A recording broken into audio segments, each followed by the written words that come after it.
Welcome to episode 4 of the Katzzbros podcast. I am George Katz. And I am Andy Katz. And as you can see here, we have the third unofficial Katz brother, Mike Garbus. What's going on, brother? How are you? Not much, hanging in there. Dealing with this quarantine. How you been? How you been? It's just working, honestly. It's been busier than ever. You think it'd be slow, but That's still good, got a lot man. to do. How you guys doing with the quarantine? I don't even know what day it is. Yeah. It's the new day, same stuff. Just gotta come up, pick up material, put out so fans can watch. That's basically what we've been doing. That's good. Play a little catch in the backyard, staying loose. Gotta wait for sports to come back. Watching The Last Dance, right? Of Yep. course. Well, that is today's episode. We will be talking about The Last Dance, the Chicago Bulls Michael Jordan documentary that wrapped up this past Sunday.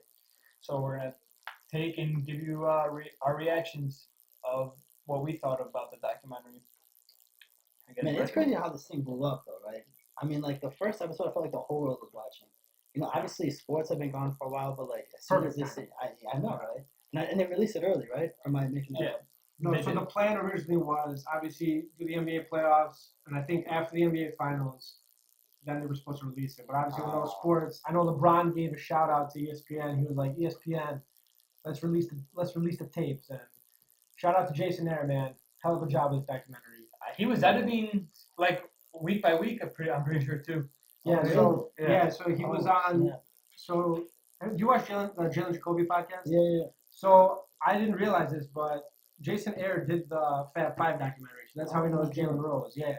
So they would have him on after the Last Dance. Where they would go on their podcast and bring him on and talk about how even though they released the first couple, they were still editing till like the very end. So Oh, that's crazy. shout out to them. Yeah, this guy put a lot of blood and sweat and tears. And it was so well done with the timeline that he put. They were going back and forth, and some people didn't like it, but personally, I like it because it's showing the culmination of how we got to the Last Dance, the final season, and it wasn't just the last season. Everything broke down. That did not happen. Yeah. So with the timeline, they're showing like how all the little things that led up, and it started episode 2, the beginning of the Jerry's taking over Jerry Krause and Jerry Reinsdorf, because in that season, that 85-86 season, Jordan Breaks his leg, right? broke his foot, and he was coming back.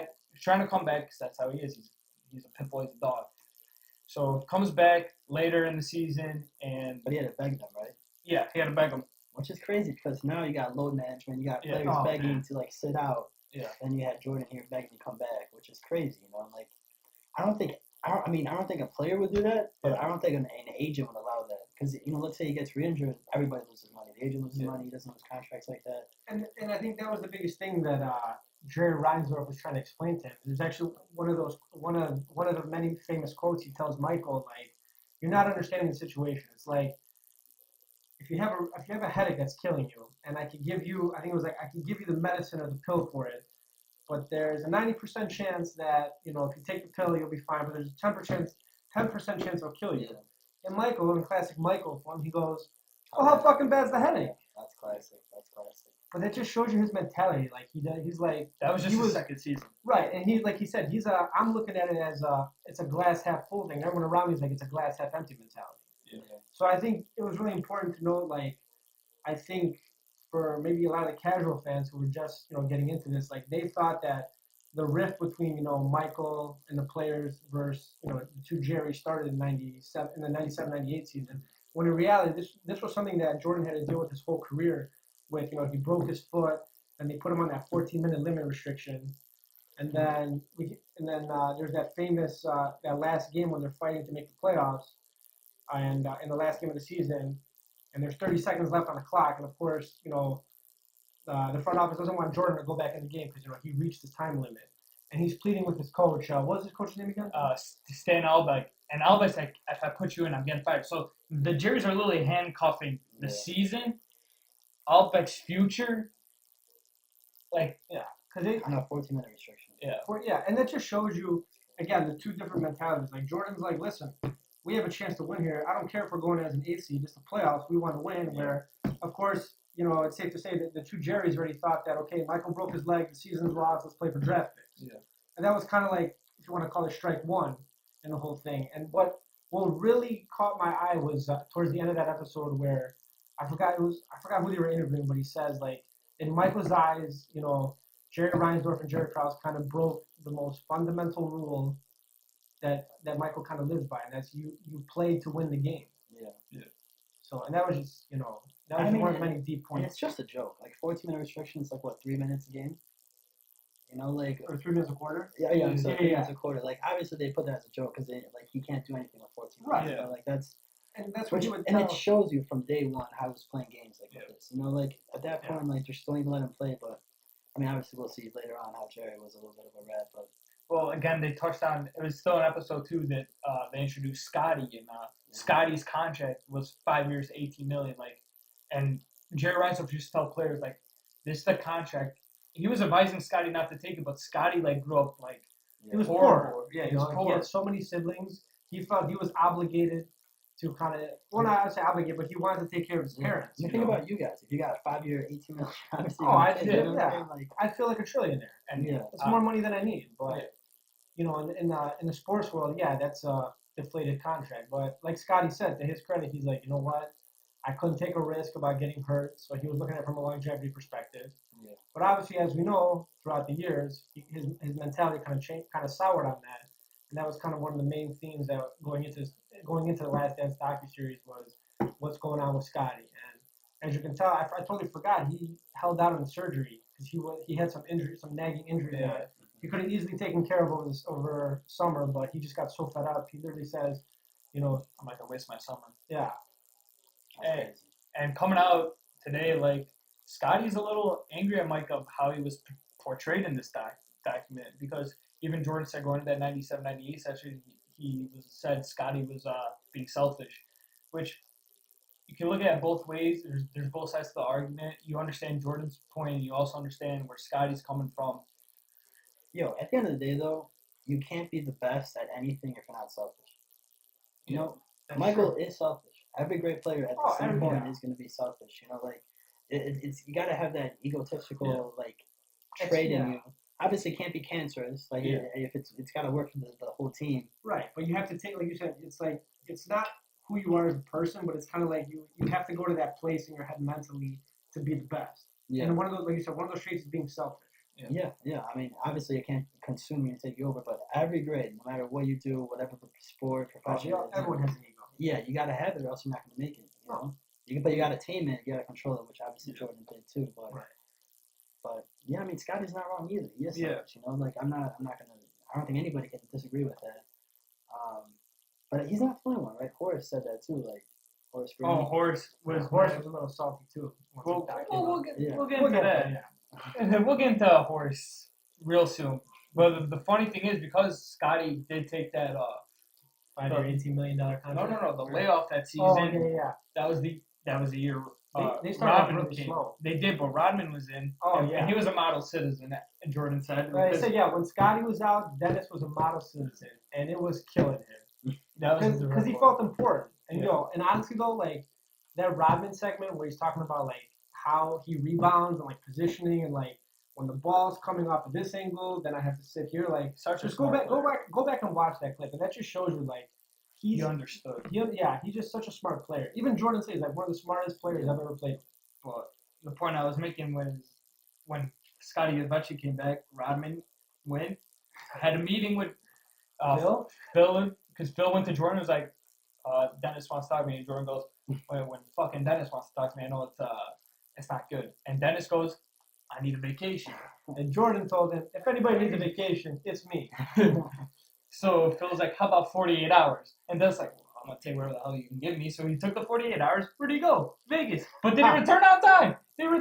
Oh, no. What did Jordan say? He goes, Phil, if you let him go to Vegas, we're not going to see him in 48 hours. But obviously Phil, being the guy that he is, he trusted Dennis. But in classic Dennis fashion, was he 72 hours more? Jordan. And then what happened? How do we get our boy Dennis back? Jordan hopped on a plane, flew his ass to Vegas, went knocking on Dennis's door. Who was in his room?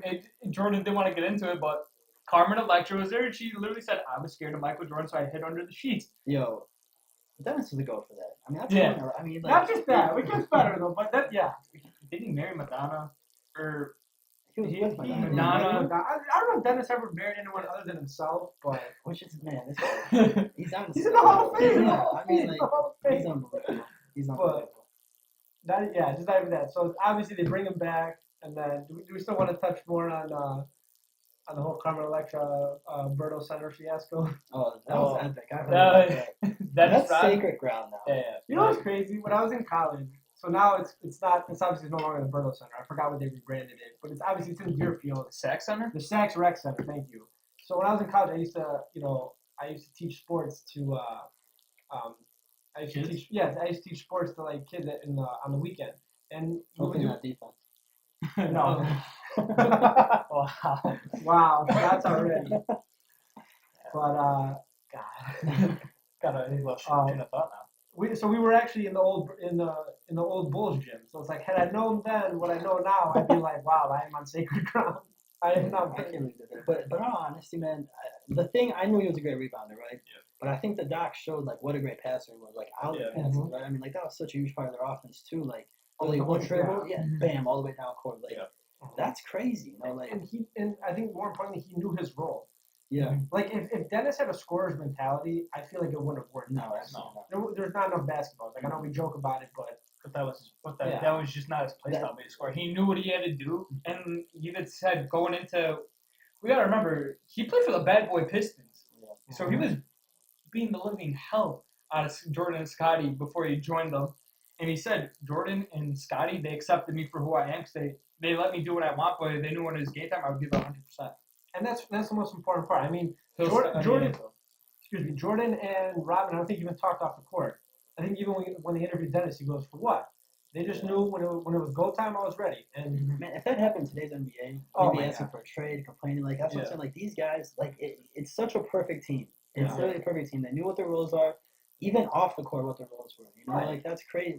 like now it's like if you A don't perfect talk to me, puzzle. it's like, are we okay? Are we cool? Yeah. And then, Jordan didn't care. He's like, listen, Dennis, you want to go to Vegas? You want to sleep with whoever? I don't care. Just know that we got a game on this day. Be there. That's all you ask for. Yeah. that second three-peat doesn't happen without Dennis Rodman. No. Absolutely not. Such a key part. Because remember, they lose Horace. They- So who replaces Horace? Dennis Rodman. Yeah. That Arguably was the best rebounder of all time. Yeah. Well, also on the Docuseries they chronicled the Bad Boy series of how they couldn't get through, but then Jordan woke up after that last bounce. What season was that? Where he went into training. So the last season before they finally broke through, Yeah. it was 89-90. So 1991 they win it all. Yeah, so 1991, Jordan knew he's got to get big, he's got to get tough. He started lifting weights. Yeah. And they said like it was so hard. What was interesting, his trainer said that it was so hard to have an athlete like him who's burning like so many calories playing basketball to put on some weight. It's starting to put on some muscle. That trainer though, Tim Grover, he's a legend himself. Oh, hands down. D Wade trained with him. Oh, really? Yeah. Like he's got like the perfect like basketball like that. Yeah. He's got like the Bible basically on how to be like a strong basketball player without losing speed, without anything. Huh. Yeah, he's iconic. He's like, I mean, him and like Jordan brought him up obviously because Right. no without him, but Yeah. man, he definitely contributed big time. Mhm. So that's two icons there as well. Tim Grover's a legend. Shout out to him. I just want to touch one thing on the Bad Boys, and obviously it was typed in the docuseries. The walk off. So Isaiah claims, or not, I shouldn't say claims, but when they were trying to break through against Boston, they finally did. I think he was saying that that's how they kind of passed the torch to the Bad Boys by walking off. What are your guys' take on that? I mean, it's from my generation now. Look at it, and like with all the sportsmanships that we run, it's poor sportsmanship, and it reflects bad. But for me, like they shouldn't have done it. I'm not saying that,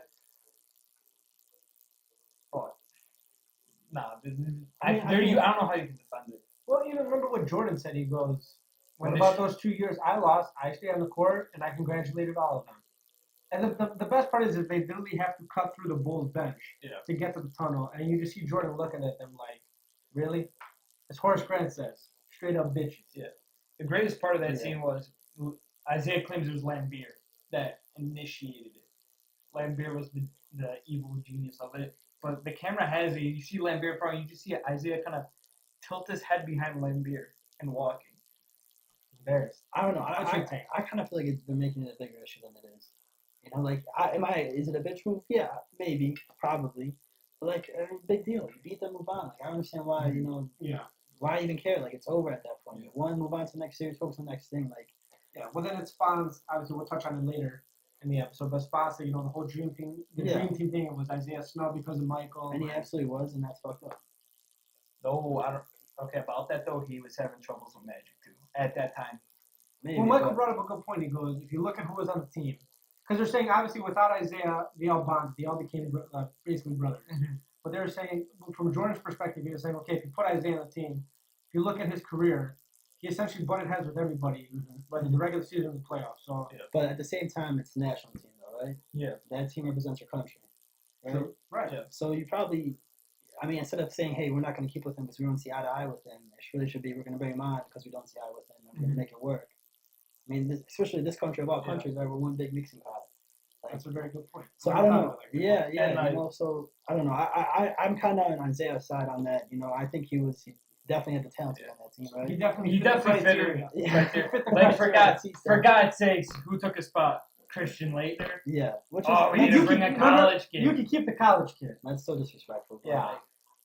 I don't know. I'm a Duke fan, but that's How do you that's think- spitting in Isaiah's face. Leitner. How do you think? Do you think that kind of created a divide maybe? Because you know Chuck Daly, who was the head coach of Detroit Pistons at the time, was the national team coach and Isaiah's coach in Detroit. Of course it did. How can it not? So you're saying that was like that caused the downfall in the Bad Boys here, or not? I mean, I think they were kind of. The downfall, but I mean, imagine your coach doing that. Like, how would Oh, you yeah. feel? Like, how are you gonna come back to practice and play hard for that coach and do everything like that? Yeah, You know, but like, I've literally given my blood, sweat, and tears up to this point, and then you kind of just put me to the and side. I'm sure he wanted him on the team. You know, Right. But still, he's kind of like the face of that team. You know, he's the coach. Right. You know, and he's your bridge on that team, and then he didn't really make it happen one way or another. I don't know. I just think again, if it was a normal team, Yeah. you know, like yeah, for sure, chemistry is crucial. Right. But this is the national team. It represents your whole country. I That's think they should have resolved it, but I think what kind of sucks too is like obviously Isaiah's career was cut short with that Achilles injury, so Mhm. maybe I don't know. I mean, I know that I don't think this has ever been touched upon, but like okay, so that was what the '92 Olympics. Yeah. Maybe if Isaiah doesn't get hurt, he becomes a veteran on the '96 one. Maybe because Jordan didn't play on that one. yeah, I don't know. That's just obviously it's like a whole like what if situation, but but it's That's not the dream team. you're right. Yeah, it's not. What were they? Did they? What was their nickname?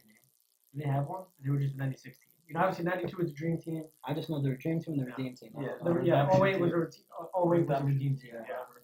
That's No, what- you're that's right. what nicknames. I don't know. That's just how I feel.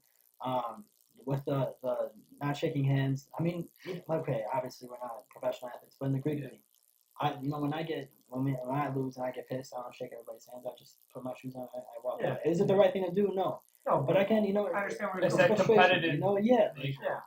I don't know. LeBron did the same thing, did he not too? And he was getting a lot of flack. I can't remember who they lost to, but he walked Was out. it with and didn't Miami shake or hands. Cleveland? I cannot remember. I don't remember this. But I do remember, like ESPN. I mean, of course, it's LeBron issue. That's all they talk about. But like, I remember he was doing that, and it was the end of the world and this and that. You know, but like, I can't no one brings it up anymore. You know, like Yeah. Well, Yeah. we'll look it up later. But he definitely did, and I don't know. I just think it shouldn't be that big of an issue. Well, even John Sally though, he said he was another member of the Bad Boy team. He goes, "I'm not down with this. I'm just gonna go, shake all their hands." Yeah. So it's like I guess at that point it's like just do whatever you want. And like you said, it kind of got blown out of The proportion. real issue is, man, stop beating the shit out of our team. You know, like I think that stop being dirty. I think that's a bigger issue rather than Yeah. not Well, shaking yeah. hands. You Well, know? yeah. Well, let's talk about the Jordan rules. Yeah. You No. know, Yeah, I mean, that was their gotta- game plan. their game plan was obviously you got to. One of them was like you got to play them high, Force kinda them left. force them left. Obviously double, and then You got the John low post double. Yeah, John Stanley goes. You got to make sure he doesn't take off because he's godlike. Yeah. And then if he does take off, you got to put him on his ass. Well, and then they gave that tablet showing Isaiah how he feels today, and they gave it to Jordan. This was Jordan's response, and I quote: "You can show me anything you want. It's no way you can convince me he wasn't an asshole." Jordan said, and he goes, "I know it's all bullshit."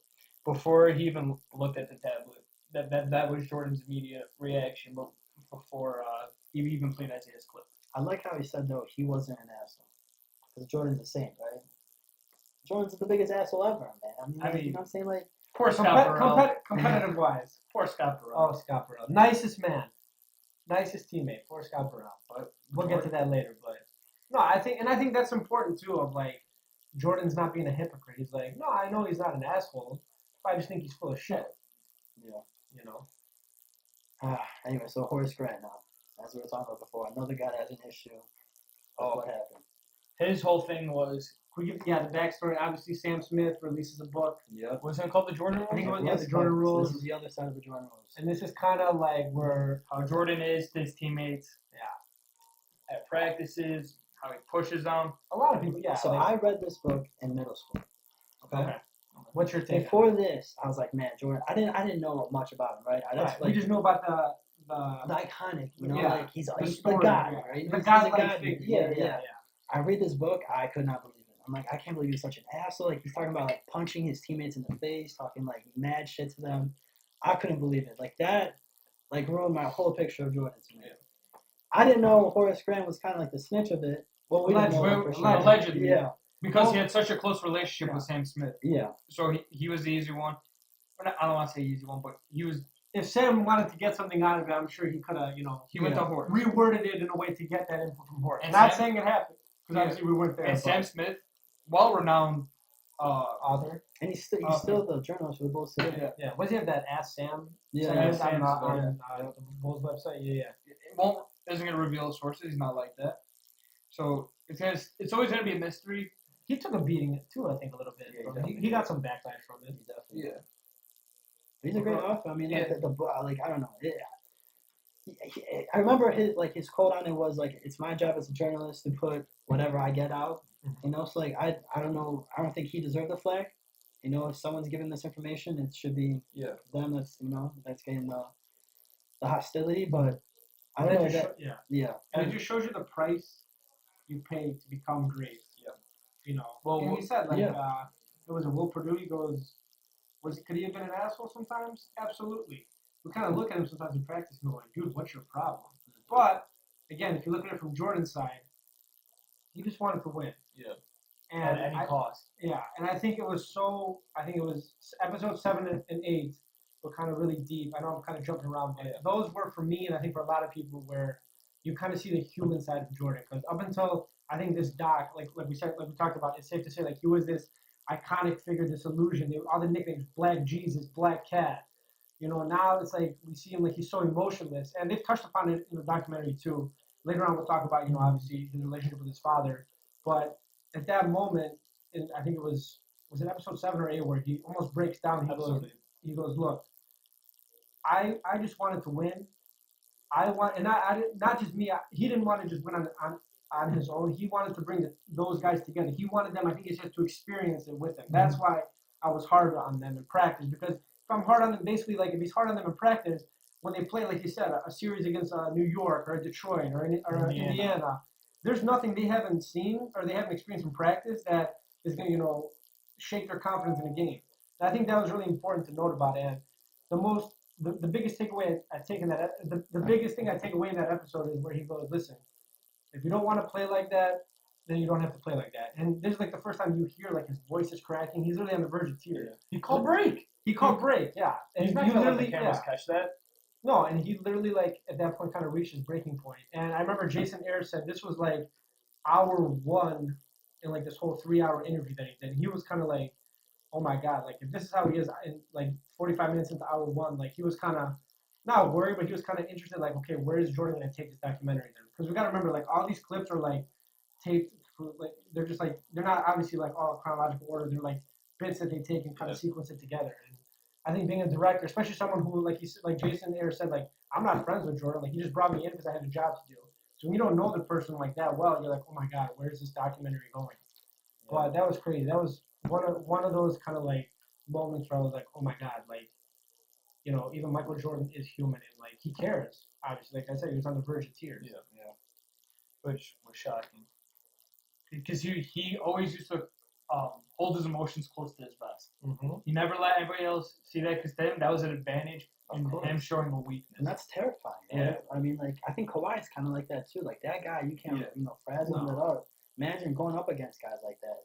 You can't. It's like a wall. Do you think he got that from Jordan then? Maybe, or maybe I don't know. Maybe that's your personality, but I think. Nah, I mean, are you talking about Kawhi? Yeah. Well, Kawhi had a rough childhood. He lost his dad. I'm sure like everybody's got their own context like that. Right. How he compartmentalizes his emotions. Yeah. But I mean, Jordan, like that guy.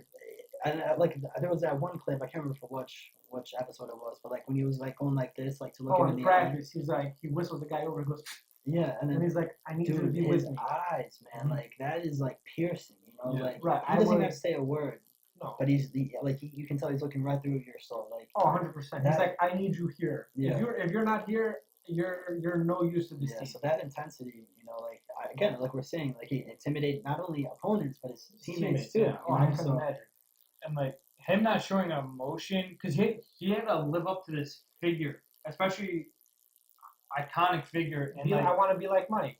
boy, he gets into that in the start of episode 5 when he's the only time he's peaceful. He was in that hotel room on his couch. Smoking a big cigar, yeah. Well, he said it. He goes, "This isn't a life you want to live, really." Like, yeah, it's like I think at one point he's like, I don't want to be like Mike. That's kind of, I think, I want to say, It's kind of ironic right there, huh? Everybody's saying they do, and then oh, Mike yeah. himself saying he doesn't want to. And it just shows you kind of the pressure and the price that comes with fame. Yeah. Right. But living up to a figure, right? Kobe was in episode 5. Yeah, Someone that began. he put himself on that stage light to live up to a figure and be the next Jordan, right? What about that The- scene in the locker room?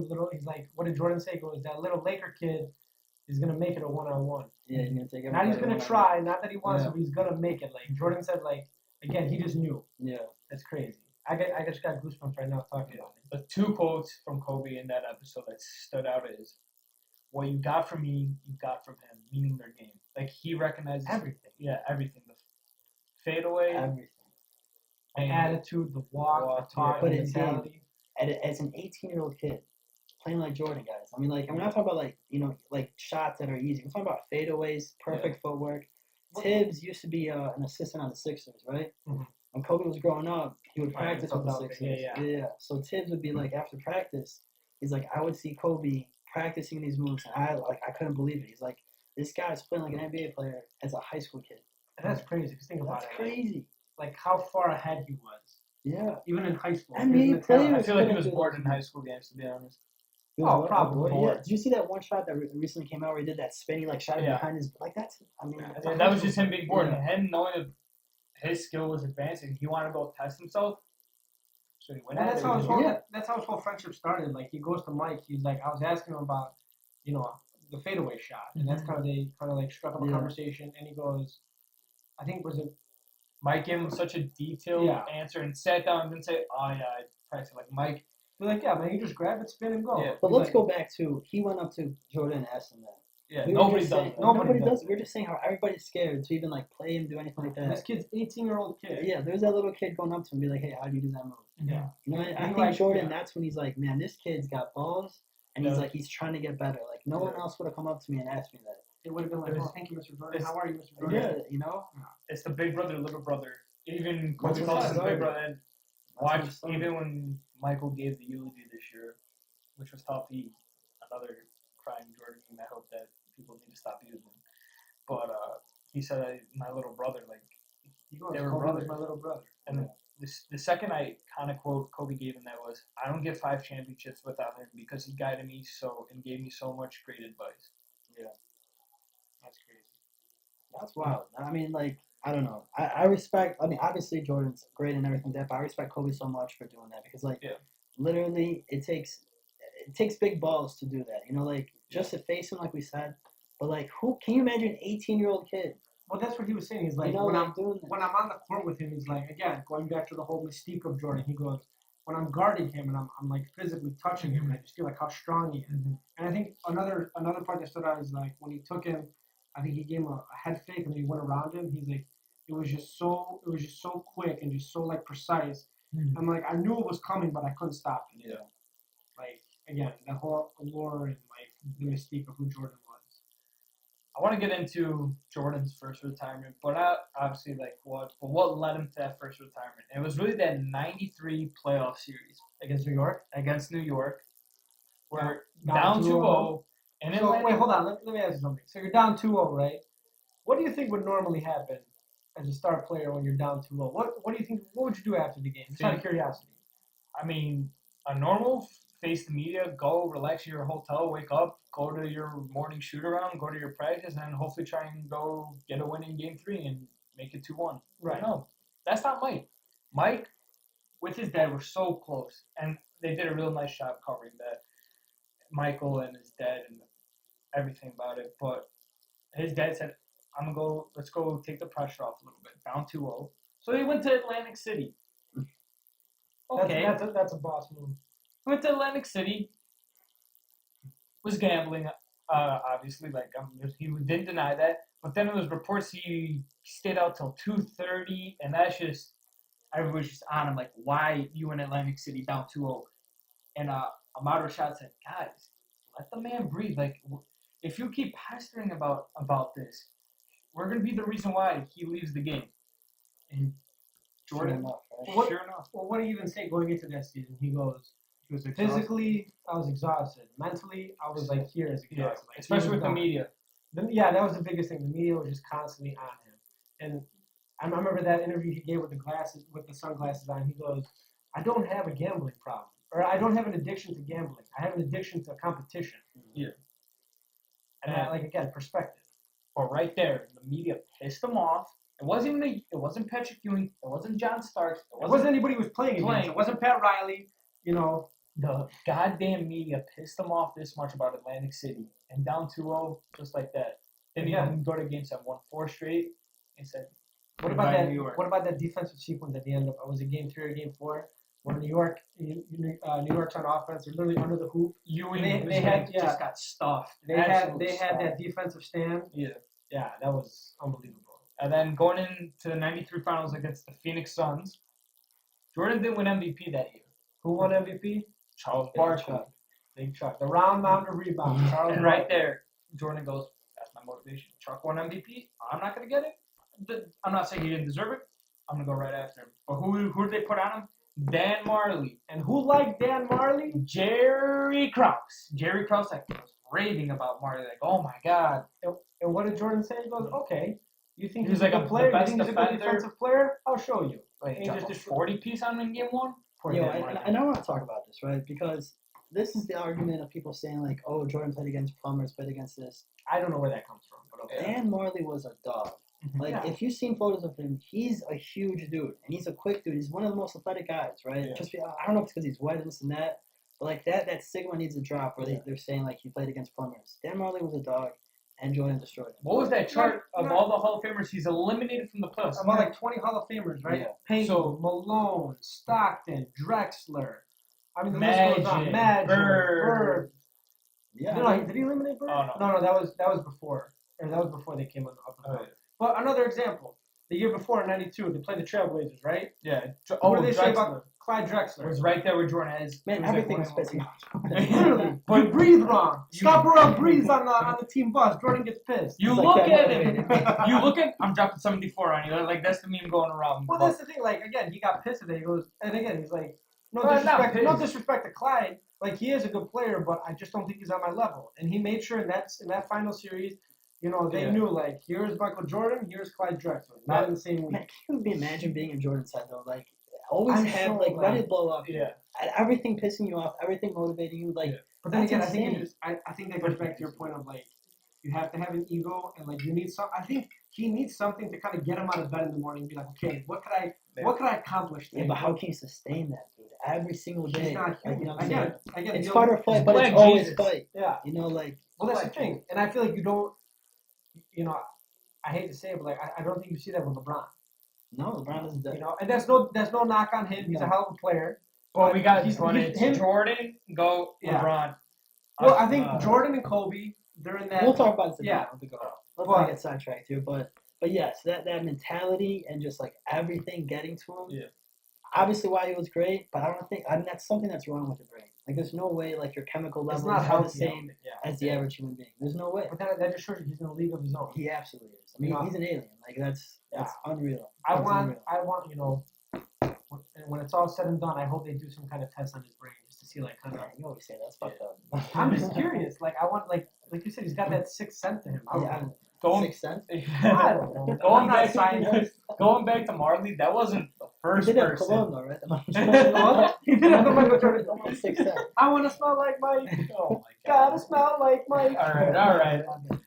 But going back to Marley, he wasn't the first person Jordan attacked across. Like we forgot to mention this, but Kukoc. Let's throw back to '92 Olympics. The '92 Olympics. Poor Tony Kukoc, as they announced him at the draft. Yeah. Poor guy. Tony Kukoc, Poor great guy player was in confused, Croatia. First of all, let's take the backstory. There's war going on back home. Yeah. So now this man got to worry about his family in the war-torn Republic of Yugoslavia. Now he's got to face Pippen and Jordan in Barcelona games, and he has no idea like why they're attacking him. Do you remember what happened in the locker room before The they went out greatest there? story that Magic was telling that documentary, we're in the locker room and Jordan and Pippen are just bickering about who's going to guard Kukoc first. They wanted to guard him on the bench, Yeah. Magic Johnson said. Like, that's just, and Yeah. poor Kukoc, he had a rough first game, but I give him credit. This is where he got the respect of Jordan and Pippen. In the gold medal game, he bounced back. Oh, yeah. And he said, I mean, I know they made fun of him after the first game. Mm-hmm. I forgot who they were interviewing. It was either Jordan or Pippen. I think it was like, Mark. Was it Bart? They're like, could Tony Kukoc play in the NBA? And they kind of looked like, Yeah. next question. But they did come out after the gold medal game, even though obviously Team USA won it all. They said like, hey, For the you know, house, right? I mean, it's the dream team. Yeah. But they said like, mad respect to Tony for coming back. And playing another hockey. guy that they played, current Bulls president, AK Arturas Katzzbros, however you say his name. Oh, he was on that team. And he took a photo. Remember Yeah. with Jordan out Oh, there? That's crazy. yeah. And he was on the sideline. Obviously, he kicked Lithuania's ass too, but Katzzbros was on that team too. The Yugoslavian team with Tony. yeah. Yeah. But we're saying our new GM AK was on the Lithuanian team. Which is crazy. And you could see him on the sideline, like even like before the game, they were taking selfies with each other and everything like that. And he was one of those guys, like Isn't that crazy? Like yeah, because they knew they were gonna lose. Yeah. They know oh, they everybody did knew. that. They You were know what I'm asking saying? for autographs. Yeah, and, like, exactly. during the middle of the game, I think was it Barkley? I think he was shooting a free throw. Was it against Angola? One of the players like shook his hand like as in a free throw or something. Yeah, man. Shout out to AK though. Yeah, we'll touch that. We'll touch on AK later on in the episode, but for sure. So Barkley Marley fueled him to win Yeah, back to the championship. Yeah. So we're We're doing our own segueing timeline. like the timeline is doc. But after '93 final, tragedy strikes for Mike, and he was already fed up, so he went and retired for the first time, number one. And later, was it the summer? Was it the summer? It was the summer. His father passed. It was July. July. Yeah, obviously, the story was, he obviously he didn't come home. Then they find his car on the side of the road, and then I think in July they finally found the body somewhere in a lake or something. somewhere in the woods. Which is awful. And Mike, And he was right there, that kind of fuels him again. Because obviously we know Mike is close with his dad, and it's crazy because they were saying even if Mr. Jordan was still alive, that the goal was after the first repeat that Mike was going to go play baseball. Because that was as Jerry Reinsdorf said, that was one of Michael's father's goals was to see Michael play baseball. Yeah. And So again, shout out to the trainer. He told him, he goes, Mike, I hope we got to completely retrain your body because it's a whole new sport. And Mike's like, okay, so when do we get started? that SI issue though. What's up? That SI issue that came out, Oh. Alright, baseball is hard to play. You gotta hit a 90-mile-an-hour fastball. Like Jordan wasn't gonna go. Well, he was fine with the fastball, with the curveball. That was killing him. But then The curveball again. The curveball's a curveball. But he got better, did he not? Yeah, Like, he Oh, did. He 100%. improved. But the SI cover was fuel to his fire. The SI cover said, basically, go back to basketball. You'll never be. You don't belong in this You don't sport. belong in baseball, right? Jordan read You're it. just a celebrity, basically trying to do this for fun. And right Jordan's there, like, okay, I'll show you. he hit over 200, which is pretty good. Who is his manager? Remember? Shout out Terry Francona. Tito Well, Francona. he goes, if Mike was able to get how many at bats? About 1,000. Yeah. So he said he could have easily had 250. Yeah. Which that's That, I mean, just jumping from one sport to another. yeah, is already impressive. In your prime, Yeah. essentially. He had a home Yeah. run too. He had a couple home runs. Yeah. Like, think about that. Like, that's who today's. I mean, I guess you can think about LeBron leaving the NFL. You know, but Yeah. other than him, what athlete can you see jumping, just dealing with the physical aspect of it, let alone learning how to hit a ball? Yeah. Well, he How to wants to catch play a the ball. outfield too, and they're we gotta learn how to play the outfield again because he hasn't played. I think what did Jerry Reinsdorf say? He's 31, trying to play baseball. He hasn't played in 15 years since he was a kid, at least.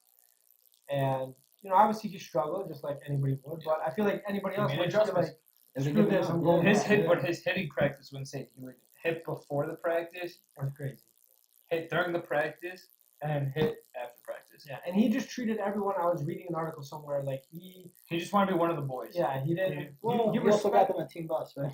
or Jordan. Yeah, another 30 for 30. Jordan rides the bus. bus. Check that out in your free time for I'm sure. not that just one of the boys. You know, pulling up with a new. But they accepted him like that. Well, that's No, what I they, know, yeah. I Yeah. know. And they said that was good for him because he was able to kind of like The step media away, aspect. step away from the media, step away from, kind of his mentality he had for basketball, and just be one of the boys. And I think the pure joy of just playing baseball and being with your friends and like people you like, Mhm. I think kind of like re-energized him. Because then obviously after that, we know there was the '94 players strike and the whole thing about 95. replacement players. And Jordan they were contemplating having Jordan be one of those replacement players. And He goes, I'm not doing that. And let's just say what happens if there's no '95 lockout season. Jordan's still playing baseball. Wait, for baseball. '94. Was it 95? Either way. Either way, whatever.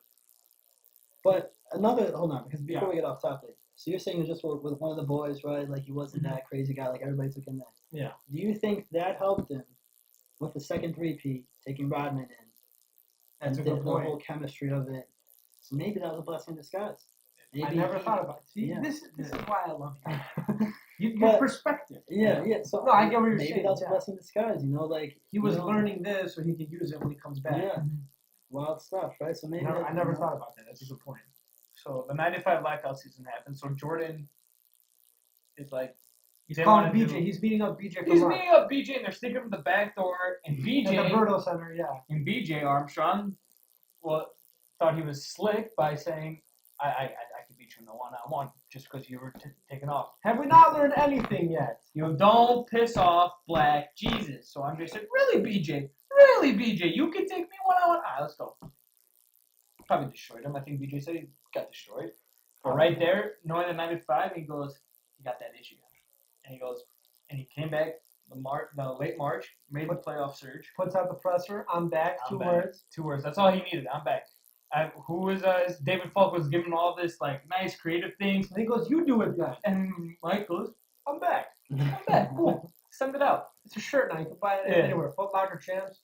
2 words. Unbelievable. But obviously, coming back, he was in that baseball shape. He wasn't in basketball shape. So he did lead them to the playoffs, but they didn't win it that year. They lost to the Orlando Magic. That team was loaded. Is that the Eastern Conference Finals? They were semis. Okay. Yeah. And of Wait. course, the whole thing, obviously, at that time, Jordan's number was already retired, so he's wearing his baseball number 45. And obviously, he's struggling a little bit. And then what does Nick Anderson say? 45 and looking is in 23. Yeah, again. Okay. So what happens? Jordan's back his number. And he had a good tried. game. He tried his best to will that team. But look, you're playing against Penny Hardaway, Shaq, Horace Grant, who obviously, they picked up from the Bulls. Horace That's what killed. And that's They what lifted killed. him up when they won. They Yeah. put Horace Grant on their shoulders That when was they him won. winning a ring, man. Yeah, For real. We'll get to that too. But yeah, Horace Grant, Penny, Shaq, Nick Anderson, D3. Dennis Scott. I mean, that was a squad, and And with Jordan not having a full season, come back late, it caught up. But wait, hold on. Even before that epic moment where Nick Anderson steals the ball from Jordan, that was for me watching that. Obviously, I've seen that clip many times in highlights, but for me watching it live in the doc, that was another moment of like, oh my God, he's human. Listen, how many times have we seen Jordan get stripped? That's like an iconic moment. You know what I mean? Like in my perspective. that's where Nick Anderson came out with that quote, just because he stripped them. But then what happens? Obviously, the Magic, they go on to win the series. Right away. Tim Tim Grover. Hold on. So Jordan's pissed, obviously. Obviously he's pissed because he feels like he let the team down. And Tim Grover, the trainer, goes, after the season, we kind of have a little routine. We kind of go away for a little bit. And then I text Mike, just let me know when you want to, hit me back up to start the off-season training. And that's obviously, they take a few weeks off. And what does Mike tell him? They didn't take a few weeks off. This was powerful for Mike. He goes, "See you tomorrow. I'll see you tomorrow." But why though? And Tim Grover almost broke down. Another moment in the doc where I was like, oh my God, like I have the chills right now. Jordan felt so disappointed that he failed. Like he didn't care he was playing baseball, but he basically said, families, kids that only get to see me once, they're taking 3 hours out of their day to come see me. They should get the best of me, The best version. the best version. So wait, he's not gonna sit out for load management? No, Load management. load management. He would have killed someone. He would have killed someone. If Jerry Krause told him, "I want you to shut this game for load management," what do you think he would have told him? He Trade would have told Go him, back to "Fine." your pills. He would have told him, "Fine. Go on the layup line. Take the layups for me. Let me lower the rim." Yeah, that's exactly what he would have told him. Yeah, that's Yeah, nuts. that That's was- nuts. yeah. See you tomorrow. That was another moment where I was like, to see his trainer break down like that too. Yeah. Like he said, like he knew that obviously Mike was special, but Mike was just again another Mhm. level of commitment. Like, cause then I'm part of me's thinking like, don't you want to go home now the season's over, spend time with the kids?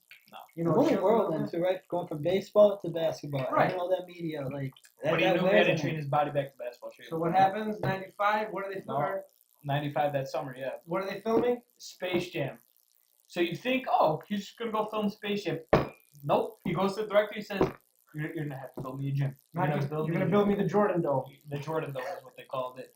And God, you could do a documentary on the Jordan pickup games. You can usually do a 30 for 30 in that. Hands down.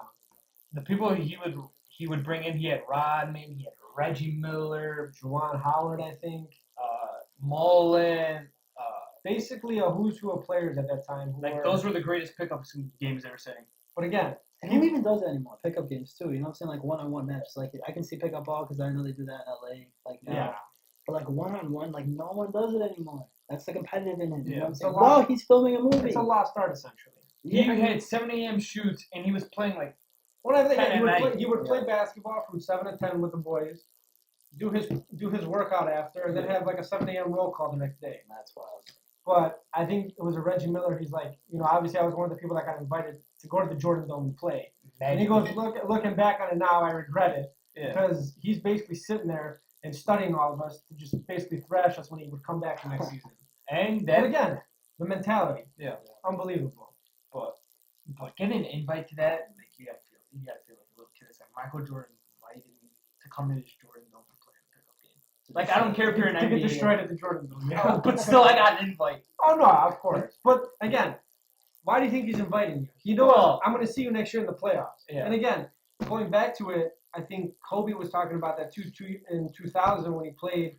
Obviously, when he played the Pacers and Reggie, there was a similar situation where he played a pickup game with Kobe played a pickup game with Reggie, and Kobe was studying Reggie's tendencies. And in the playoffs, he's like, okay, I know which way he's going to go. I'm going to force him the other way. And again, where do you think he got that from? Michael. Michael. Knowing he's gonna pick apart that's what led to the '96 season, the best team in NBA history. I know He's 72-10 NBA champion With the ring. with the with ring. the ring. That's why they're the best team. All Golden State fans, if you watch this, calm down. You had Log the off, first of all. yeah. Log off. I know you had Grab the best. your tissues. I know you had the best regular season team, 73-9, but you blew a 3-1 lead. No ring. Means nothing that season. Yeah, be the goat, son. Nope. That team was. We'll get to the best teams. Right. after this, too, But all in all, though, 72-10, best record, best team in the league.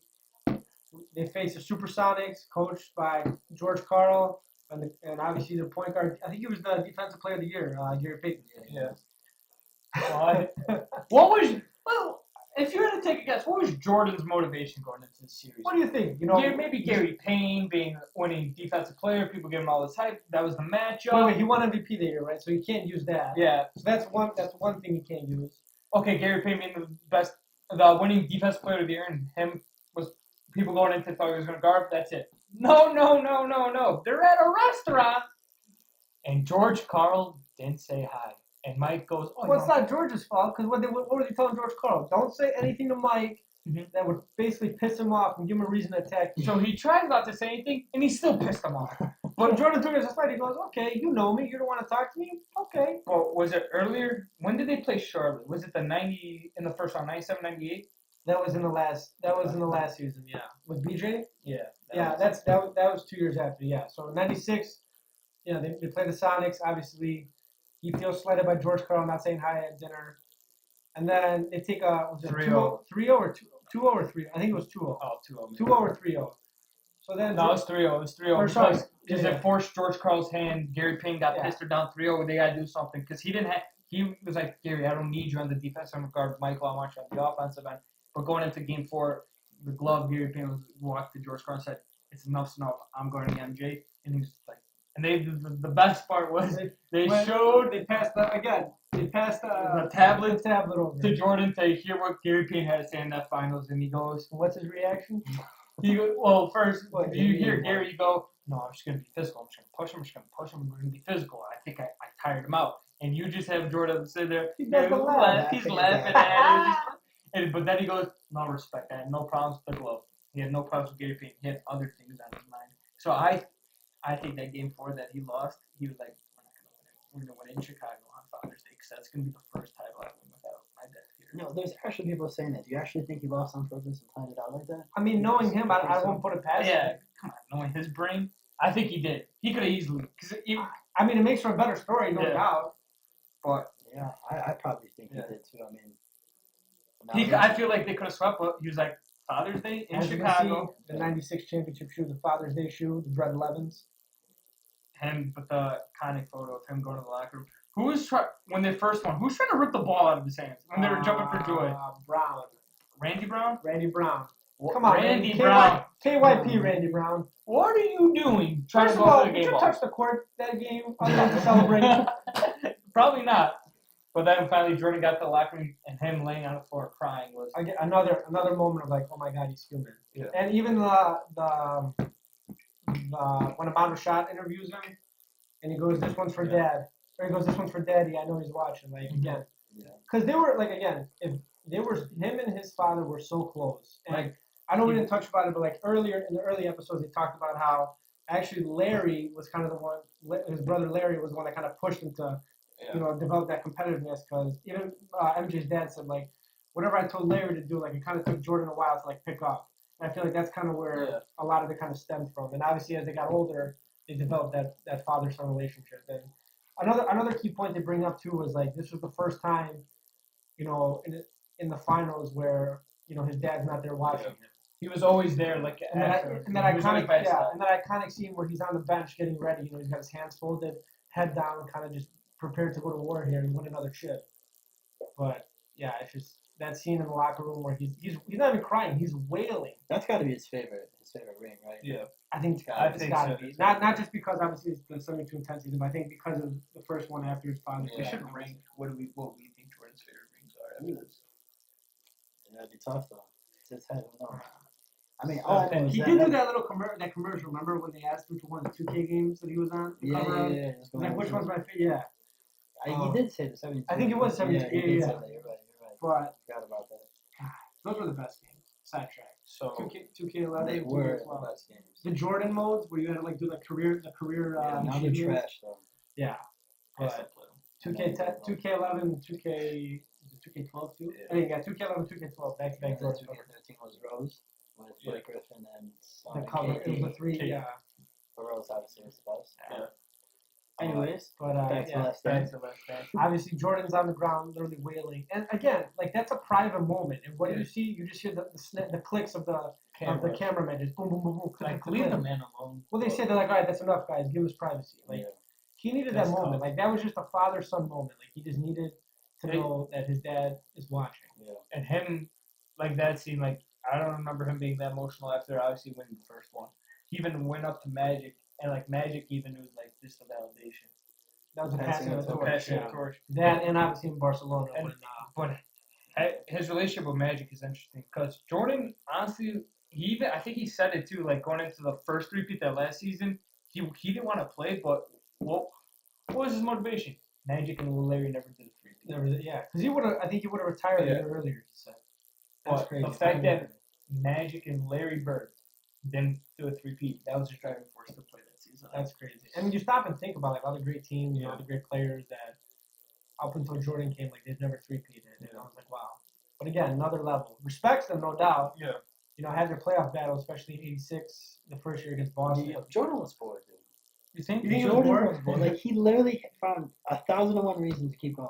Yeah. Like it wasn't just like, hey, this is my job. Here's what I'm doing. The man was so bored. He had to like trick his own mind. Again, get pissed off again, I know we're jumping around, but who was the player? I get on the Bullets. Oh my God! This is legend. What's his name? Why am I blanking? Remember, he had a good game, and then he goes up to Mike. He goes, "Good game, Mike," but he made the whole thing up. Like Jordan made that up in his head. That bullet No. player. I didn't know that.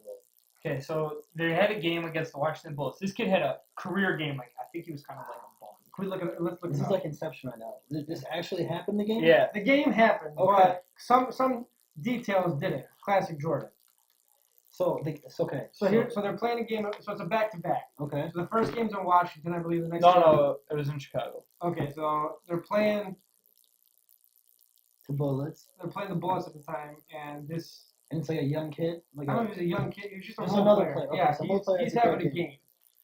And he basically, at the end, he goes up to Jordan. He goes, "Good game, Mike." Okay. And of course, in Jordan's head, he's like, "Excuse me?" You know, so he kind of took that personally. So what did he make up though? That he was talking shit to him instead of saying good game? Is it Tom Siegel? No. It was here. I can't find it. Here, scroll up. Type in it was Michael. He had a unique name too. This guy. Michael Jordan. I mean, is it relevant? It's just a name, right? Yeah, whatever. That's right. I don't care. But this kid goes. So he basically made up the thing that he was talking shit to him. No, he said instead of good saying- game. He said good game. Yeah. That's Okay, what it was. but he changed it in his head that he was actually talking shit. Yeah, It's pretty this much. never happened. Like the kid never. The even kid said- had a great game. Don't get me wrong, but the fact that he said like "good game" to Mike, I don't Never think happened. It never So happened. it's a double header. So Man, the this next is like game a he movie. tears him up. Yeah. Like So the next game This he is tears him awful. up. Yeah. poor kid, man. Just like Well, that's so funny because like, again, the influence that Jordan has. I'll never forget a story Shaq said when he was playing David Robinson. I think in the playoffs, and he's like, I don't like David Robinson because when I was a kid, he snubbed me from like an autograph. So he Yeah. goes out, he kills David Robinson, and then it turns out that Shaq made that whole story up too. He's like, I needed something to motivate me because David Robinson's such a nice guy. I had to like make that's what I'm something saying. up. I'm shocked. 'Cause, Yeah. like, man. He's the admiral. Yeah, Nicest he guy. definitely served our country. you know? Exactly. But again, influences right there. Probably Jordan Yeah. did it. Shaq's like, okay, how do I make my mind go to that place where I need to be who I need to be? Mhm. But again, like you said, Jordan was just bored. Last two The episodes. last two episodes, the last two seasons, obviously they both face Utah. But before we get into that, let's take a look. They did a nice piece on Steve Kerr in this. Because Yeah. him and Jordan were similar. They both lost their fathers. Well, it's not even before that. Like before, let's backtrack a little bit. Obviously in the three-peat, obviously when they had the 2 3-peats, the whole cast for the second three-peat was totally different. So again, you got to give Jerry Krause the credit for retooling around Jordan and Pippen. You know, they lost, BJ, Horace, a bunch of role players, but obviously they acquired Steve Kerr, Ron Harper, Jed Bushler. So, and then that was another thing too, like why Jordan wanted to elevate his teammates. When he came back after retirement, he sees like the Steve Kerrs, the Bushlers, all of them are just like kind of have like that like stupid happy-go-lucky look. Like I'm just so happy to be a Chicago Bull. And he goes, why you? And he says like, why are you over here pussyfooting around? Like you haven't won shit, which is true. Like just because you have the Chicago Bulls jersey on, Doesn't they mean you weren't won part. those Yeah, they rings. weren't part of the first three-peat. And that's kind of why again he's like, okay, I gotta elevate a whole new crop of players to be on my level. That way, when it's go time, they're gonna be what we need them to be. And then it gets heated, obviously, in that one practice. Phil Jackson splits up the teams, and Steve Kerr, Michael Jordan. And Jordan was going after Kerr first. Like he was trying to see like He was testing him as usual. Like Jordan will go to war for you, but you gotta know you're tough. So even Steve said eventually you'll piss me off. So he kind of pushed Jordan or Well, it's not even before that. Something happened where it's like Phil was kind of calling these tic-tac fouls oh yeah, against Jordan. protecting these players, yeah. and Jordan goes, they're not gonna get protected when we go up against Indiana or. Well, he said, yeah, for you to New protect York. him right now, he's not going to do us any good going forward. And nice guy Steve Kerr is, he goes, I like to compete. I try my hardest to compete. I just can't do it very well sometimes or at my best. So he punched Jordan in the chest. And kind of like pushed him or punched him or something. And Jordan then, just clocks. And then the best part, he tells Phil, "No, that's a fucking foul." Yeah. So obviously Phil kicks him out of practice. kicks him out. But you got to give Jordan credit. He cooled off, called the Birdo Center, and said, "Give me Steve Kerr's number." At that point, Steve Kerr gained Jordan's respect right there. And it's crazy because they segued into like basically, if you look at it, Steve Kerr kind of played the role of John Paxson. And when they were interviewing Steve Kerr, he said like a big like one of the people that helped him when he came to the Bulls was John Paxson because he was even though he was at the end of his career, he was still I think it was in the night when Jordan was playing baseball in 94, 95, like he was John Paxson was still there before he transitioned to one of the assistant coaches. They basically told Steve like, hey, when Michael could trust you, then that's when you're good. Like if he knows, like when you're there for him, like then you've earned his respect. So shout out, to Steve Kerr and especially John Paxson for kind of I would say passing the torch to Steve, but kind of telling him like, listen, in order for you to be successful with the Bulls, you basically need to be me in my role. Yeah. And should we talk about the shot in '97 in Utah? The one that Jordan didn't have the balls to take? yeah, according according to Steve Kerr, yeah. So he's like, obviously Steve Kerr, obviously they win in '97. They have the parade at Grand Park. Steve Kerr goes to the podium and he goes, obviously everyone's wondering about those last couple seconds. Phil calls a timeout. He draws up a play. He goes, we'll have Michael take the last shot. And in the words of Steve Kerr, MJ goes, Phil, I'm really not comfortable in these situations. I think we should go another direction. I think Steve should take the shot.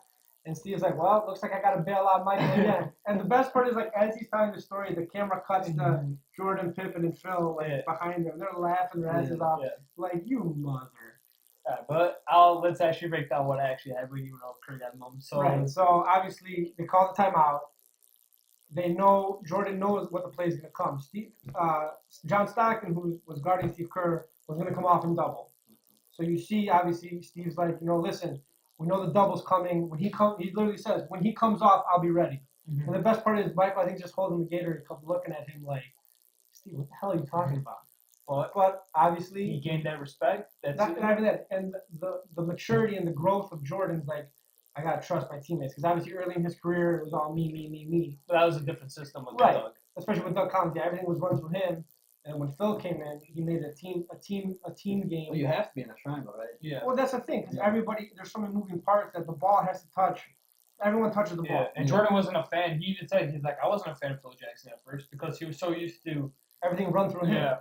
Even when Doug Collins said the Cleveland shot over Elo, which ironically Harper was on that team, and Harper was the best one to guard him, but for some reason they put Elo on him, and Harper basically said, okay, this is bullshit. This is dumb. Well, he said, he goes, well, yeah, basically Harper's like, Harper knew they lost before even they inbounded the ball. Yeah.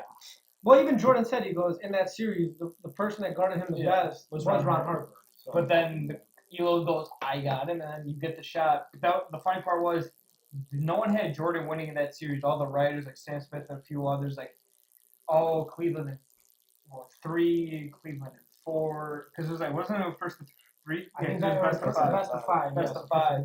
So what does Jordan remember? Jordan going into Game 5, goes to the reporters and goes, Sam Smith said Cleveland in 5. So he goes to the few others. Everybody else. I took care of you. I took care of you. I took a year. And he looks at Sam Smith, I'm going to take care of you tonight. Crazy. Like, who says that? Like, it's hard enough to play a game in general. Now you're basically telling, like, the right, like, you're stacking the whole deck against you. But then again, like, I think he was just bored. He definitely was. Yeah. So anyway, going back to the shot. Kerr shot. The Steve Kerr shot 97. As they talked about, ball comes in, Michael's at the wing, Stockton comes to double, Jordan kicks out to Steve Kerr. I don't think it was a 3. I think he took a step back because he was struggling that game. I remember he was. And the coolest part is, like he said, as a role player, he goes, there's only so much shots available for you. Mm-hmm. So in a way, he was kind of chucking, but he's like, a game-winning shot. Oh my God! Can you imagine? I think he was like 0 for something at that point. Now you have to hit the game-winning shot. But again, role players know your role. Your time will come. So always gotta be ready. 100%. No matter if you have a Chris Bosh game 0 for 18. Oh my God! Shout out to the Bulls defense. Shout out to the Bulls defense. Man. We'll get into that. Well, that's great. That's crazy. I don't know. Who's Robert Ory, right? Big shot Bob. Big shot Bob. 7 championships. These right role there. players, so you always got to be ready. You can't win rings without them. You choose that stretch from. What are you talking about, Robert Ory? Robert and Kerr, like they were always on a winning team. That stretch. Well, it's crazy. 15 years or something. It was 90. 93? 90, No, 94, 95 is when Houston won it, when Jordan was gone. So the 96 to like 03 or something. Yeah. Well, Steve Kerr ended up getting a 4-peat. Yeah, remember he almost hit a Tony. He got traded to San Antonio. So he got a 4-peat, which is dope. But yeah, like again, role players. Everybody's got to know your role. I mean, even when we play together, you're the point guard, I'm the 2 guard. I just sit in the corner, I just chuck 3s. Everybody hates it, do but the same thing on defense. I'll drop 40, give up 45. My favorite part is like, so you're gonna play defense today? I'm like, just let me know when the game's ready. Yeah, man. But I mean, again, know your role, right? Yeah. Your job's to I'm not score the driving. ball. And when I do drive to the hole, it's like the earth stops. Everyone's like, what's To going go on? to Yeah. a helicopter. Yeah. A sky little the windmill wind. off the bank. Oh, Oh, man. That's it. Good Maybe, times. maybe So- we'll insert a clip of that. When the world opens up again, we go back to Las Vegas. We'll plug that in. All right, so that was the first one, right? Yeah, that was that was 97. 97. Then Oh, 90 we talk about the flu? We gotta The flu talk game? about Well, the flu the game. pizza food poisoning game. the flu game. So Alright, you got this. they obviously you gotta talk about Game 6 in the flu game in Utah. But Jordan goes, that's not what happened. They're in Utah and Jordan's hungry. And there's one. Well, not even that. Everybody ate before him, Yeah. so he's got to eat. And there's one place open, the And it's pizza a place. pizza place. So So what? Pizza Hut? I can't remember. No, I don't know. Who cares? So blah blah blah. Tim Grover, Dave Fuck, they ordered the pizza. So how many? You think one guy's gonna? How many people does it take to deliver a pizza? But he also told Mike beforehand, though. I have a bad feeling about But this. that's because. But the reason is because 5 people came up to the door. 5 people came to deliver up one pizza. And did he not use an alias when he called? I don't know. So Grover gets the pizza and he goes, like, don't eat this. Like he had a bad feeling about it. And Mike goes, He spits God on damn- it. and he spits on spits it. on it. He goes, God damn it, I'm hungry. So he eats it, and then he says he woke up middle of the night, like 2, 3 in the chills, morning, yeah. He's like chills, crawled like up in a a ball. ball, Oh yeah. my god. and throwing up. And his mom, Dolores Jordan's like, Mike, don't play. And Mike goes, Mom, I gotta play. It's Game 6 of the NBA Finals. Like, I'm gonna play. Like, not even his own mother's gonna stop him. Dude, she was a true goat. Yeah. But again, going into that game, Playing with the flu. playing with the flu, like Flu, literally. food poisoning. Playing an NBA Finals game with the flu. They hooked him up with IV And drips. yeah, every time they go to the bench, it's like They're pumping fluid. yeah. And then as soon as the whistle blew, he would go to that place Yeah. in his mind, literally willing himself on. I don't know how. Everybody's seen the classic photo of When he falls into Scotty. Pittman's Scotty, arms, yeah. yeah. Like, Unbelievable. Just It's a drive. I mean, like, very few have it. I mean, Very think few about have think it. about us, man. We don't want to go to work some days. We don't, we wake up, our head hurts, we have a cough, we're congested. We're like, we'll take the day off. Yeah. This guy's basically, what we thought was the He- flu, he but only even got 7 footers. yeah, And Karl Malone never built like Carmelo's yeah, built like a tank. yeah. He's only got him and then the IQ of John Stockton at Yeah. point guard to worry about, Yeah, Unbelievable. trying to stay awake and have enough energy to do it. and he did it. They won it. They won it in Utah. It was unbelievable. Or no, they wouldn't. No, not in Utah. Was No, it that Utah? wasn't That was it. It was Game 6. Oh, yeah, He yeah. never went to Game 7 in an NBA Finals. And NBA Finals. And However, The 98 season the starts. literally the last. That's what the last dance, and I love how everything basically this whole docuseries just culminates into the '98 season, obviously. So then, obviously, they sweep. Oh no, sorry, they drop. Do they sweep Charlotte? Or they Oh drop no, them? because Oh, they don't sweep Charlotte because there he is, B.J. Armstrong. Had a good game in Chicago. Well, he hits the shot. He and then hits he the stares down the bench. And he's young, basically. Fuck yeah, let's go. He's hyped. But, As he should. I mean, we as- all would be. But however, but B.J. wanted to Nah, rub he it a don't little do bit it. in. well, that's what I'm saying. He You rubbed don't do it that a to little- Black Jesus. He rubbed it a little too much in, and they cut to Jordan going into the next game. Let's talk the locker room scene with the baseball. And that's what I'm going into. bat. This man's got a stogie in his mouth with a baseball bat. He's just swinging it, and they're asking him, so thoughts on BJ? You mad at BJ? And he goes, no, I'm not mad at BJ. Why would I be mad at BJ? I feel like Good I'm for watching him. The Sopranos and we're about to watch a Like hit his show. mind, he had like this psychotic look, like He he goes, was gonna okay, kill BJ. someone. Yeah, he's like, okay, BJ, Okay, you had a good BJ. game. That's fine. Watch tonight. And you just see Rod Harper's on like the trainer's table. He's just like, Ah, shit, here we go. yeah. He's just sitting there with a stogie and a baseball bat. Going, oh, BJ. I feel like he was picturing While BJ's head while was- rocking his 13. Yeah, I feel like he was just picturing BJ's head, and he's like, BJ, I'm gonna get you tonight. Like he's literally the boogeyman. Okay, I'm gonna get you. I'm gonna get you. He's Uh, unbelievable. He went out and Yeah. dominated and obliterated. Let's BJ just say Armstrong. BJ didn't show up that game. BJ. So they get they were past. done. They get past Charlotte. Oh, I forgot. Sorry, that was a semifinal round. They played the New York Nets in the first round, swept them.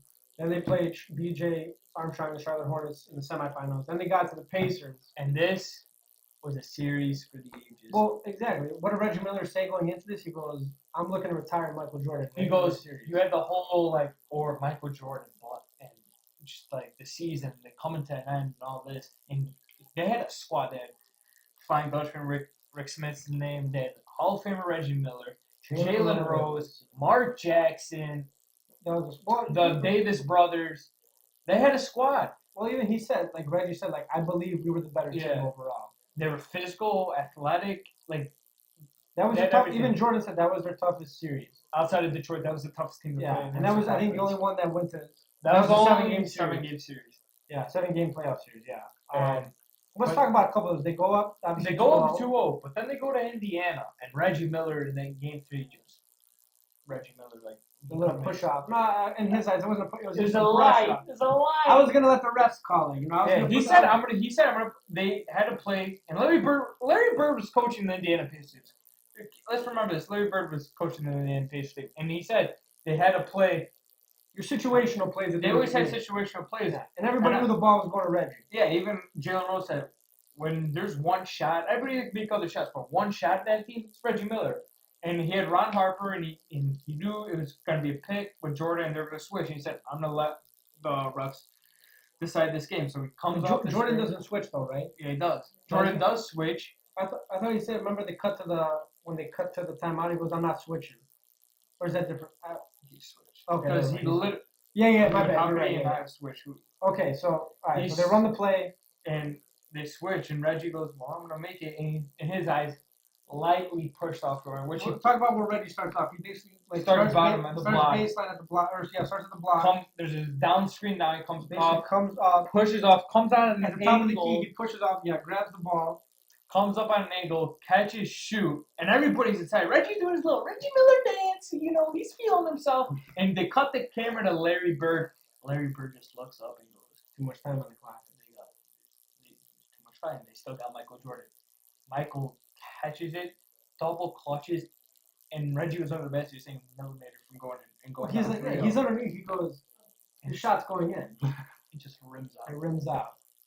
And then obviously they have the press conference after. Scotty missed 2 free throws. Oh, that's right. Scotty did miss 2 free throws. Scotty missed 2 big free throws that allowed him because they threw the ball away in their last offensive Oh, that was possession, terrible. and Reggie knew he was like, "We're really gonna go down 3-0," and then Scotty misses 2 big free throws. Unbelievable. And then obviously, so they lose that game. They're still up 2-1. Jordan does the presser after, and they're basically like the media's like, "Oh, he's worried," and Jordan, very stoic, very calmly goes, Just another bump in the road. "Not even that." He's like, "You still gotta come to Chicago." That was after game 4, though. He said game 3 was a bump in the road. Oh yeah, sorry. Game 3 was a bump. Yeah. So then obviously it's 'Cause 2-1. he knew, man. He knew. You know what I'm saying? Like he never flinched. That's Yeah. another thing. Yeah, it's too, like you know? okay, we lost, big deal. Some guys can lose their cool with that. It can change Yeah. the whole momentum of the series. But Well, it's crazy even when he says like when they were watching the shoot around clip, and he goes, "Why would I worry about something I can't control, like about missing shots and stuff? Like, why would I worry about stuff that's out of my control?" Yeah. And it's such a basic concept. that's a life lesson. Though. That's what I'm saying. Like it's such a simple thing to live your life by, but I'll be honest, I'm guilty of it. I don't sometimes I forget. I get pissed. I mean, you see me in games. I have a Yeah, I've get benched pissed you about see me in things life, you can't yeah. control. I've benched you in games. Oh, when I feel like Oh, I'm ahead. God. So you look at me like, Well, what give me you one saw? more. Give me one more. And I'm like, no, get your ass on the bench. I know what I'm doing. And then I'll put you in, and you will go right off 4 straight threes, and I go, God, superior genius play. You gotta All right, cool off. Coach Pop. All right. The same. That's another episode for another day. Anyways, though, Yeah. it's Pacers series. That was great. Long story short, they play 7, and so they go to game 7. Crucial couple minutes left on the clock. I think the Pacers were basically leading that whole game, but obviously the Bulls are chipping away. It's a back and forth lead. The lead's changing here and there. The jump ball segment, that's huge because if Indiana wins that jump ball, That's game. they hit a shot, they hit a 3 or something, that's game. But somehow the Bulls win it. Tip to Steve Steve Kerr. Kerr hits a 3. Again. We're tied, right? Or we're down 2. We're down to it. We're down 2, something like that. But again, sports all about momentum swings. Right there, the momentum. Momentum swung in Chicago's That's the favor. Steve Kerr hits a 3, and then, long story short, they closed it out somehow. God willing, they closed it out. And we have another rematch with Utah. Right before that, remember what he says to Larry Bird after the press Oh, conference? he's like, I forgot. I was like, fuck you, bitch, or something like that. Yeah. Yeah, that's Then he exactly goes- what it was. Thank I think you it for was- No, the that's bitch. it. Fuck you, bitch. Yeah, no, that's what he goes. Or you give us a run or something. Then he goes, "Hey, now that you have this off time, you can work on your golf game." Oh, man. But But again, then the Jazz in the finals. yeah. Again. Which, man, that Jazz team probably had one of the best 1-2 duos ever. Stockton to Malone. Ever. Malone. Man, like, it's an iconic team, back to back. You know, if you just a numbers game, you know, two great teams. You would think Hornacek was on that you team. know, Uh, yeah. led by Jerry Sloan, who ironically was an ex-Chicago Bull. Yep, his numbers are tied. Numbers retired in the rafter. I know I'm gonna go back to see, but he didn't know Jordan was sick in that game. Like when he did the press, 97, yeah, he didn't know Jordan He was goes, sick. he was Game so 6 funny. Yeah, he's like, he was sick. Oh, we didn't know. Imagine him healthy. Yeah. Exactly, literally. Like, Which oh my is God. what they got in '98. Yeah. So anyway, '98, literally the last dance. These are the last games. The last shot. Literally the last everything. Was it Yeah. Game 6. I don't know, but before that we go game 3. What about the clapping that they gave them? Oh, game 1 they Was it game 1 or game 2? game 1. Game 1, the Lowest- worst finals yeah. deficit loss. Lowest scoring game by Utah. Everybody scored on the Bulls. Yeah, Bill Wellington, I think, was the last one. They got him a Yeah. shot. And the best is, again, in the press conference, they hand the box score to the Jazz's coach, Jerry Sloan. He goes, "This was a real score?" But after was it game 3? Can we talk about the crowd in Utah first? That's crazy. Like, remember how they interviewed Marcus and Jeffrey, and they're like, "Yeah, they didn't bring us to the Utah games because it was just a Yeah. ruckus." Yeah, not much has changed. Those guys are still some of the worst fans. They are. The vision into with Westbrook. Yep. Yeah. But remember that lady that was like screaming all that profanity? In Indiana. That was Yeah. in Indiana. Or sorry, That's someone's mom. That's a player's mom. really? The Indiana. Yeah. Oh yeah, my I God. can't remember whose mom it was. Gosh darn it. Oh, Yeah. Luke Cornett. No way. Yes, I'm No. almost positive it's Luke Cornett's mom. Well, he's a bum. I might have to double check that, but I'm almost positive Oh it's his my- mom. Okay. Which reminds me of the mom, not the mom, but the lady from the Heat. I was looking up Noah. Oh, Oh yeah. yeah. And literally like fucking 2 centimeters away from his face. Yeah, these fans, they gotta calm themselves down. Yeah. But like the Jazz fans, some of the worst. If there's any Jazz fans watching, I'm not sorry. We love you, Spider. Poor guy. Hopefully you and Gobert are on good terms. Yeah. Right, go back. Stop touching microphones. And everything that you see. You big dummy Stifle Tower that you are. Oh man. But, All right. Anyway, sorry. 98, Going back, 98. After game 3, you think you're in NBA Finals. What does Dennis Rodman do? He wants to go with WCW and with The Hulk NWO. Hogan and the NWO, the hottest thing in wrestling. Hulk Hogan make an appearance. The hottest angle was Dennis Rodman, aka Rodzilla, Rodzilla versus the mailman Karl Malone in WCW. That was So everyone's Wait, practicing. Malone was there too? They had an angle. they actually had a match. Yeah, so After the while they season. were playing, Eric Bischoff, the guy that would run the wrestling show, he goes, "Just get in a fight during the game, like hype up your wrestling match." And that happened. And like game When they're 6, tripping each they're other and all tripping each that. other. Wait, so did Malone get fined? I don't know. No, Malone never left. Malone No, came so, yeah, after. Malone- Or Rodman. Oh, Rodman I see, didn't okay. give Rodman was making didn't give a appearance. shit. Yeah, so everyone's practicing, getting ready for the finals. Rodman's going to He WCW. made the greatest investment of all time. Yeah. Rodzilla, baby. He did, He got fined what, 20K? but he made 150K. No, I think it was 200. Oh, 200, yeah. It was like, And the best is he comes back and they were filming the one guy's, one of the trainers. He goes, "Yeah, Dennis left, went to go do his wrestling thing, and he's got nothing to say to the media, so we're trying to sneak him out the back." he literally had to go run. They So stuck as him they're out. sneaking him out, everybody sees him, and here comes the cavalry, and you just see Robin who's running down the stairs. And he left. He got away. What are they? What a legend. I need to get a Rodman jersey. Yeah. Dude, same. I definitely do. But Oh my god. Jordan gave him in the practice like Rodman missing. He goes, Rodzilla at it again. Well, it's funny because and again, big shout out to Phil Jackson. Just knowing your players as a coach, he goes. I don't know if he was being sarcastic when he's like, obviously Dennis has brought it's not shame, but Personality. he said something like, I don't know if he said he disgraced the team during this. Yeah. He was kind of being tongue in cheek about it. So obviously when they go in the huddle to break, Phil gives his speech there, and then you just hear, like you said, Jordan's like Rodzilla. They literally snuck him. That was just hilarious. But another funny thing first when Phil scheduled that team golf meeting and Scotty's read Scotty's a big name and Jordan's not doing media. Oh yeah, because they had a 3:30 tea time, so they're trying to interview Scotty. I apologize for jumping around, but this is I know. hilarious too. Don't care. They're trying to interview Scotty. Scotty's lost at this point. Jordan's behind him, pushing him out of the practice. And he's area. going, let's go. We got a tea time. We got a tea time. And Jordan Jordan the media's hops on in the front of bus. the bus, and Jordan's on the bus. He's he just starts honking, honking. yeah. He goes, I'm gonna drive this bus, Scotty. Get in. We gotta go. It's tea time. Let's go, Scotty. So yeah, they show them, playing golf.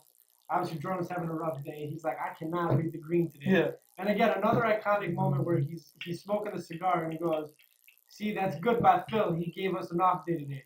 Most new coaches would have been practicing. That's good by Phil. He knows what's up." Yeah. But obviously, we know Jordan just want to go play golf. All right, let's flip back to the finals. All right. NBA finals. Game 6. They just did a movie on last night. Wednesday. Yeah, Last night. Very well done. Let's see that. Let's start. That's Scotty coming in that game had back problems. His first offensive bucket. He dunks it, locks his back up. locks it back up, and Scotty can't move. So Scotty, when the reviewer was like, "I was just a decoy," he goes, "I was just a decoy guy." God, they know. Did you see the stat? The rest of the team had 40, and Jordan had 45. Yeah, like Jordan had 45. The rest of the team had like 42 or something. Yeah, that's crazy. But in all honesty, I know Scotty's kind of got some backlash during this whole Last Dance talk, but that's big ups to him in that series. Because I think you know what I'm thinking when that happens. Scotty could be like, screw it. I'm already pissed off at management. I'm probably getting traded at the end of this year. Just set it up. Yeah. He could have easily set it out, and but who then knows what happened. he had the respect knowing, but in the back of his head, Jordan just played in the flu game a year ago in that. Yeah, in that a year same prior, yeah. So he's like, listen, even though I'm a decoy, I got to go out there and give it the best I can. He had a good beginning too after that dunk. I was watching the game last night. He had another like hook shot, kind of hook shot. Not bad for a decoy. Yeah. Yeah. But then we get to the final shot, yeah? And the final seconds, the sequence. Another back and forth game, lead changes. The last, 3 minutes and something of Jordan's career as a Bull. Like he I was just talking about seconds. The last 41, the greatest 41 seconds. You want to go back to before when he got the layup and then the steal? That's 41 seconds. I thought there was more time. No. Yeah, oh my. The last 41 seconds to prove that Jordan gave the exclamation point why he's the GOAT. Comes down, needs a quick bucket, goes right at Russell, layup. They run the same play they've been running again, the pen, stacking to Malone. So they clear up. It's Malone starts up. No, Malone starts on the opposite block. They screen away, get him on Stockton side. So they're screening Jordan's guy, and Jordan intelligently obviously gets hit, but fakes the clear out that he's cleared out. He doesn't clear, yeah. And Carl can't see. Right. Like Carl doesn't have eyes in the back. Oh, Carl's on the post. He can't see. He doesn't know that Jordan didn't. So Carl catches it, puts it down, stripped. What do we always tell? Like again, fundamentals right there. What do we always tell the big men? Never put it down. Always keep it up. He did have it up, no? No, he had it down. Maybe he was going up and in transition. Well, either way, Jordan. Jordan got the ball. Yeah. And then here we go. The final 14, the iconic quote from podcast: 14 seconds from Game 7 or the 6th championship for Chicago, and you got Jordan on Byron Russell. Let's talk about Byron Russell again. How poetic is this? You got this. Where are you gonna go with it? Nothing. Again, one of the underlying themes of like Jordan's always looking for motivation. What happened in retirement? A rookie Byron Russell is like, come on, man, why? He's talking to Jordan. He goes, why'd you leave? You know I could have taken you. Oh. And then he's telling Carl, he goes, tell the rookie to shut the hell up. And Carl's obviously like, he's just messing around with you. But again, you don't talk against Jordan. So again, Reggie Miller's three, the Reggie Miller story of like that game in Chicago. Oh, when Reggie hit it. Okay, so a great first half, and Jordan didn't have a good. He wasn't feeling in the first half. Crazy. I know. It's a whirlwind. Dude, Jordan. Because I'm just remembering this. Okay, so we're just talking about Jordan. Yeah, the on switch that Jordan had. All right, don't worry about that for now. Let's just focus on Byron Russell. All right, Byron Russell, Jordan. He's talking smack, and when Jordan was retired, Jordan was playing those pickup games. So here we are, fast forward later to 98, the last 40 seconds of Jordan's career as a Bull. Byron Russell's guarding him. Scott, 14 seconds, I apologize. Obviously, Jordan's at the top. He's driving right. Byron's momentum's taking him that way. Jordan stops at Is a it a dime. push-off? Is it not? It's not a push-off. His momentum's going that way. It's not a push-off, I agree, but how poetic. Crosses his mud. bag, hits the shot. He even said, he goes, I had a pose. Because he was like, I was short on everything before, so I'm just going to leave it there. And that's the greatest, one of the greatest photos that have ever been taken in sports. 100%. Do you think that's the greatest shot? What do you think about the Kyrie shot for Cleveland? I'm thinking about the Kawhi shot. In Toronto? Well, they did get named number 1 for this year. Well, yeah, Yeah. but I'm saying like, You know, because I mean they were both series What clinchers. yeah, what class? right? I think But I that thought you was were the gonna go with the finals. Ray I Allen see what you're shot saying. The Ray Allen shot with with the Miami. bailing Yeah. out LeBron. I think I don't know. I think this is the best ever though because it was the end of a dynasty. right. It was Yeah. the This best is the last. Like when we say the this last, is not the the last shot of just a game, the last shot of a of a series, dynasty. of a the last dynasty. shot. Yeah, it's the last shot of a dynasty. Last shot. That's the last. That's the last picture, and that's the last image everyone has of Michael Jordan as a In the Chicago Bulls Bull. uniform. In the Bulls uniform. Yes, I mean literally God, I'm getting goosebumps just thinking about it. the greatest shot, the last shot, wrapped everything up. Cool. And it wasn't even official, like that was gonna be over, but everybody knew that was I mean, it. well, it was crazy you know? because obviously, yeah, Utah had one more chance. Stockton puts up a prayer. Puts up a 3. All they needed a 2. Yeah, I don't know. Yeah, they went for 3. I don't know why. Maybe they were hoping for a putback. I don't know. But it was close because I know like it clips the front end. And doesn't it bounce? Doesn't it hit the backboard and roll Maybe. out? Something. Like But obviously, 0-0 on the clock. that. And The Bulls that's get their number 6. All right, number 6. But then So how come number 7 never happened, huh? Oh, we'll get to that. Jerry Reinsdorf did offer Phil a 1-year contract. well, he told it's funny because he's like, obviously we know what the whole Jared Crossing coming out the year before saying, Phil could go 82-0. He's still not going to be the coach of the Bulls next year, which is Yeah, man. I never understood that. I never really understood his that. ego, man. Like, Yeah. yes, you're a hell of a Listen GM. to- I will admit that. Anybody Yeah. with half a mind that has half a mind for basketball will admit that. But again, what Jordan would say, you're not. I've never seen a general manager lace him up and play the game. Yeah. You build the team, we go out there and win. At the end of the It's that day, little Napoleon it's complex. like the GM punches a lotto ticket, right? Mm-hmm. But the players are the actual numbers. They're Yeah. gonna get you. That's a great You know? a great metaphor right there. So I don't know. I that's crazy to me that you're getting all success, and it's killing you. Instead Yeah. of you enjoying it, it's like it's killing you because Because you're like, what about me? Like I Exactly. put this team together. Yeah, that's, I mean, we've yeah. known people like that. But Yep. So he put that team together, Yeah, I would have to agree with that. and then yeah. and After that's the thing. that, It's like did he put? So he put that team together, right? He got what he wanted. Everybody left. There's his chance, right? Let me shine as a GM. Let me put another championship team together. And that's another thing too. What Jordan would say was, "We have the right to defend this. You know what I mean? Until we can no longer defend it." And that's another thing about the mystique with the Bulls dynasty. Is like, there's always that what could have been. There's Think about it. They never lost. There's always that what could have been also if Jordan didn't retire. Right. But I think But it's all those things, all those Yeah. factors, That makes is what it makes such- you even yeah. better. Like Jordan just, I think it was well outside. Jordan isn't satisfied being 6-0. no, he's not. It kills him. He has a perfect record in the finals, And it kills him. and it kills him. Shout out to LeBron. Yeah. But another thing is, like, no matter what happens, let's say the Warriors go on and have 2 3-peats, right? Mhm. They would have to milk the shit out of that team, right? It would have to be, like, close. They would have to be... And then at the end of it, it would either they're getting older Mhm. and they have to retire, this and that. But that's what they have, right? Mhm. The Bulls, they did the 6, but you also wonder what They could have else. done So something. even if someone matches their Yeah. titles or anything like that, There's always going to be. I don't want to say that asterisk, but there's yeah, always because that what if. because you had those 2 years off, and then they blew it up at the end. They talk about it like, well, When Reinsdorf he didn't. hands him the iPad, when the director hands Jordan the iPad, and Jerry Reinsdorf was saying, "Look, I offered Phil the 1-year contract, but Phil was like, I know that would kill Kraus. that's crazy." And then Jordan, like, kind of like, I don't know, he really didn't touch base on it. He was like kind of shy. Like, he didn't believe Reinsdorf's like explanation. He goes, and he hands him the iPad back. He goes, listen, you get Phil a 1-year contract. I'll You come can back tell- for 1 I'll year. come back obviously for 1 year. You're telling me Steve Kerr's not going to come back for 1 year, and other few Bushler, others, Harper, and the role Harper, players. 1-year contract. He's like, obviously Scotty would have taken a little convincing because he went and got paid. Okay, you'll make him the second highest right behind Jordan. Something like Maybe I think Scotty. That whole thing with Scotty would have been a big if. Yeah.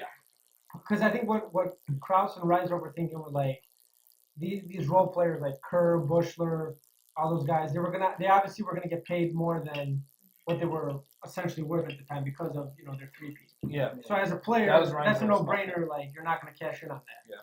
But I don't know. Like, would it have been weird if they brought it back together without Scotty? I mean, I don't think they would have won a ring. Yeah. I don't think so. But then there are Oh, obviously. last year they brought like some other team. Yeah, and then Yeah. obviously we have to remember too, like the '99 season is the But lockout season, At the end of the day, all this is gonna be what ifs. Yeah. and that's what makes it so like Exactly. it's always gonna be a talking point. And Because you'll never get the forever. answer. Yeah. You know, It's just you good. chase It's just good the banter, 100%. And It's And the greatest thing is just the way they ended it. Like with Jordan, obviously another God, how long is it fucking cigar? Like Big stogie, like just 12 and a half stogie, and him just sitting there and the music in the background. But before that, they were explaining how Phil called a team meeting. This was And he told him write something on paper to remember the last dance. Well, yeah, he's saying so. In order to kind of backtrack on that, Phil Jackson's wife was like a hospice nurse, and this technique that Phil used, like his wife would use to kind of like help with like the coping process. So because obviously they titled it The Last Dance, they had, like you said, they had each player write something that's meaningful. And when I got to Jordan, I think he wrote a poem, and again showing his humanistic, his human side. And obviously at the end, they threw it all in and they lit it on fire, kind of symbolizing like this is the end, kind of like a ritual thing. But then again, that just goes back to Phil Jackson, his coaching philosophy. Like if you could get the GOAT to do that, He was a guru, man. Yeah. Oh, 100%. I mean, look at all the personalities he had to deal with. Twice. Yeah, With Kobe, Shaq. And Kobe, yeah. You know. that's crazy. But But anyway, what's your takeaway from all this now? Now that we kind of recap this. I think. I mean, there's two things I want to talk about. Why did this get released, right? I think there's a little debate of that. Was Jordan feeling insecure after LeBron won that, and that's why he wanted to release it? I'm not saying it is, just one thing. And then two, it brings on of, I think this needed to be released because how quickly they forget. That's why I joke about it. I'm like, all these kids, his generation, they basically got a free 5-week crash course of touring live. No, for real. Yeah, and me too. I think all of us. Like I said, we knew Michael Jordan the player, but now this kind of gives us the whole perspective on who Michael Jordan the man is. Not the player. And that whole team. 100%, all of them. Because they only see, I think it's another thing, they only see those teams as Jordan. When you think of the Bulls, especially in the 90s, you think of Michael, and then obviously everybody else would fall into place. Yeah. So I think it was great that it did get released because now this will always exist as a quick little 5-week crash course that you said, especially for your generation. They needed this. This is the best team ever. Yeah. The GOAT, we'll talk about that, but at the end of the day, this is undisputedly the best team ever. 72-10, they got the ring. Two three-peats. Two three-peats. Never lost in the finals. Ever. Basically undefeated. No one dethroned them. That's the thing. Yeah. You look at Kobe. For the 90s. For the 90s, yes. No one beat them for a whole decade. Essentially, yeah. Think about that. Team in the 90s. That was a team of the 90s, 100%. And I think we haven't had that since then. You had a couple. Have we had a three-peat since? No, Kobe. we haven't. No, Kobe lost. Or no, sorry, Kobe had the 1 3-peat. Yeah. But then remember they played the Pistons in 04. Yeah, and then obviously they break him up. Yeah. He does go to 3 straight in 08, 09, and 10. But wins 2. Yeah, he loses the first one to Boston. He wins. He beats Orlando in the second one. Then he gets his revenge against Boston. Yeah. But Miami won. So there you go. I mean, that tells you how difficult it is. Golden State to won do 2. 1 3-peat. Yeah. Yeah, and they had KD. Yeah. Keep in mind. Well. Okay. He was hurt though. He was hurt in the third one, and then Clay blew out his ACL. In the last game of the last possession. Yeah. Of Game 6 or Game 5, I think. Or is it Game 6? Game 6, I'm pretty sure. It was the last game, I'm pretty sure. Yeah, he blew it out. But you still have Curry, Thompson, Green. That's what I'm saying. You still have a squad. And they still couldn't do it. Yeah. Against Kawhi. And the rest is... That's it. They had a great team. Yeah. But it's just Kawhi. You know what I'm saying? Like, you have 3 future Hall of Famers still playing. I see your point. So, yeah, it's team, so you hard. can't argue it.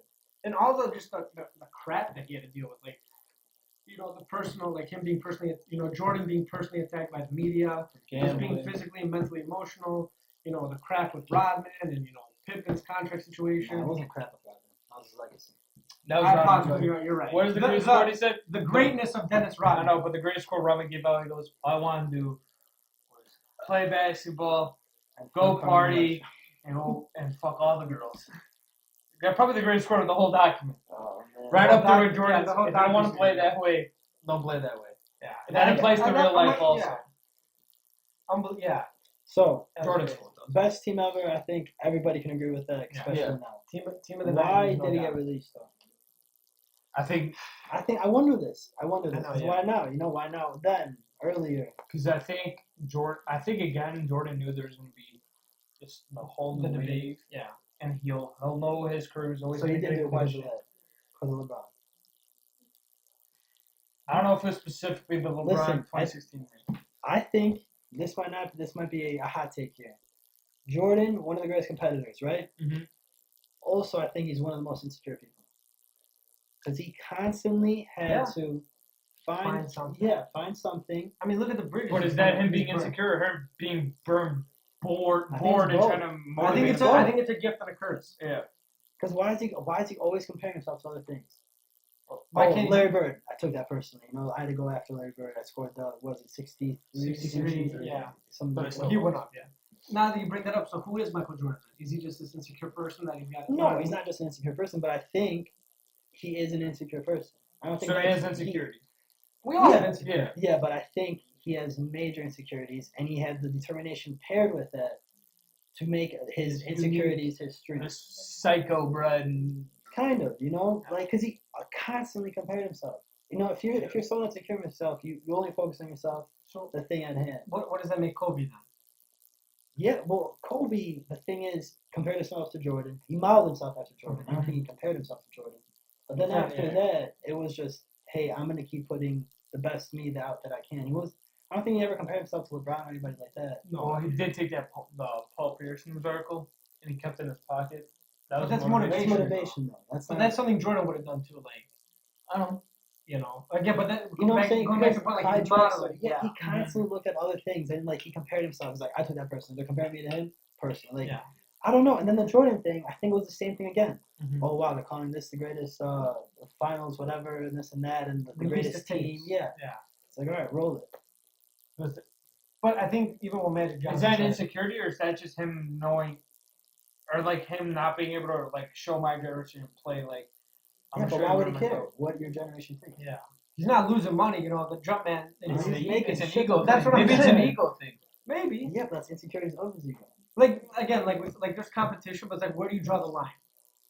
I don't know. Jordan's a very complicated character. Like again, something's off with his brain. Like he's not. There's definitely some kind of chemical imbalance. Yeah. There's some traumatic experience maybe that none of Maybe us I don't know, about. man. But that guy's nuts. Like I can't remember where I like read the story. I'm pretty sure it was in this book. But there's stories of when he was a kid, he would cut it like in between his fingers and then stretch his hands out so his hands would be bigger so he could palm the ball and be more versatile like that. Okay. Again, I don't know if that's true. Don't quote me on that. I'm almost positive it's in this book. I couldn't find it before this. But like I would believe it. That's how crazy it is that you believe that story, you know, and like Well, just the will and the extent, or you know how far he would go to win or to be the best. Mhm. I think you can. I don't think you would compare it to anybody or anything. yeah, I You mean know. it's nuts. It's Yeah. something that you can't even conceive of being. Here's another thing I was thinking of is just the Jordan years, right? From 85 to 98, that's 13 years. Mhm. Took 2 years off. He took 2 years from '94 to '95, basically those 2 So that's seasons. 13 years, yeah? And 13 years, then yeah. the foot injury. So he won a championship 50% of the time that he was in the NBA. That's crazy. We're not counting the Washington. No, I'm just saying just the No. Bulls. Oh yeah. That's again winner. So half of Half of his career. yes, was winning was a championship. winning. Think It's, about it's that. so hard to get one. Yeah. So think like basically if you took you're a betting man every other year, Jordan's winning. yes. Yeah. That's unheard of. Mhm. And that's for a decade, man. For like a straight decade. It was Yeah. Bulls. Team of Jordan the took a 90s. year off, so you can't count that, but when he came back again, Bulls. What Yeah, he won about 6 his out of- broken foot? His broken foot. Because he only played what? How many games?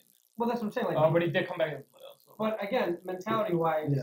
the front office, the two Jerry's ready to throw the season. Mhm. You know, get the higher draft pick. You know, Jordan's secretly rehabbing, going back to North Carolina. Playing pickup Playing, games yo. without anybody knowing. Yeah. And then the crazy part is like the broken foot would ended up being stronger than the normal foot. Yeah.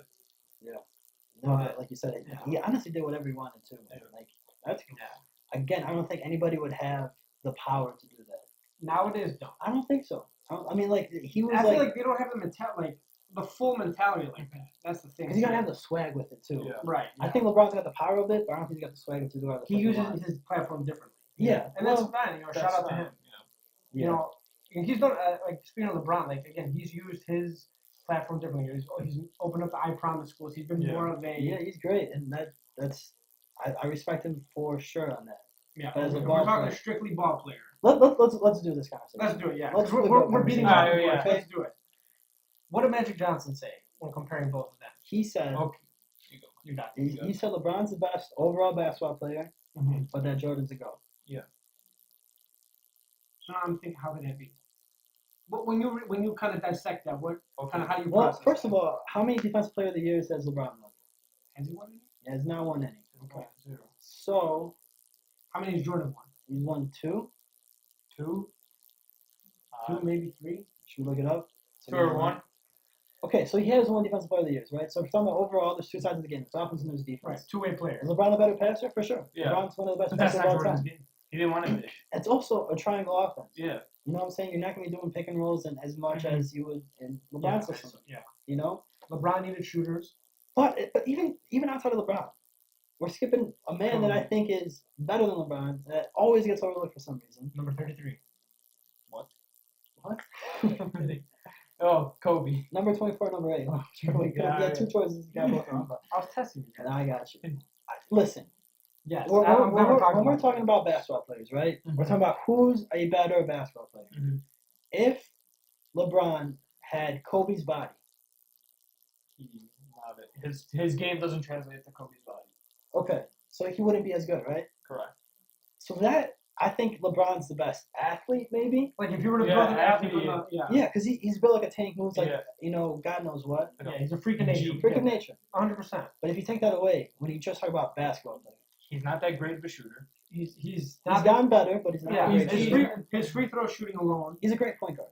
Yeah. He's a good passer. That's why I feel it's safe for people to compare Magic, LeBron, Kobe, Jordan. Yes. And that's So, not a that's the knock on thing. LeBron. Yeah. Magic Johnson's still a great player. Yeah, so is You LeBron. know? That's what I'm saying. You have to know But your Look at your personnel. games. Yeah. Look at the games. It's as simple as And, that. and I think Jordan's come out or LeBron's come out and said it, like, I kind of modeled my game after Magic. Mm-hmm. yeah, As far as of course. And that's And then you got like Kareem, Wilt, and all those guys. Right. Wilt is always going to have that asterisk because of his competition. right. And Okay. him being a freak of nature too. Yeah. In his era. And then Kareem was great. But again, if you give Kobe Kareem's body, who knows? I mean, Yeah. this- If Kareem gets Kobe, yeah, vice versa. You know? So if you're just talking about basketball player, who's a better basketball player? If you think Jordan's the GOAT, how can Kobe not be your number 2? Yeah. If he's Yeah. so Because they Especially might when models he's his modeled game his after complete him, game. I You know agree what with I'm that. I agree with that. So Yeah. And again, that's not us, hating on LeBron because of what eras we grew up in. Everybody's It's gonna have just different bad. opinions. or him That's not, fine, or you him destroying our Bulls in the playoffs. And here's another thing that basketball is always going to be like, who are you going to trust a shot with, right? Yeah. That's what the game comes down to. You don't hear LeBron's.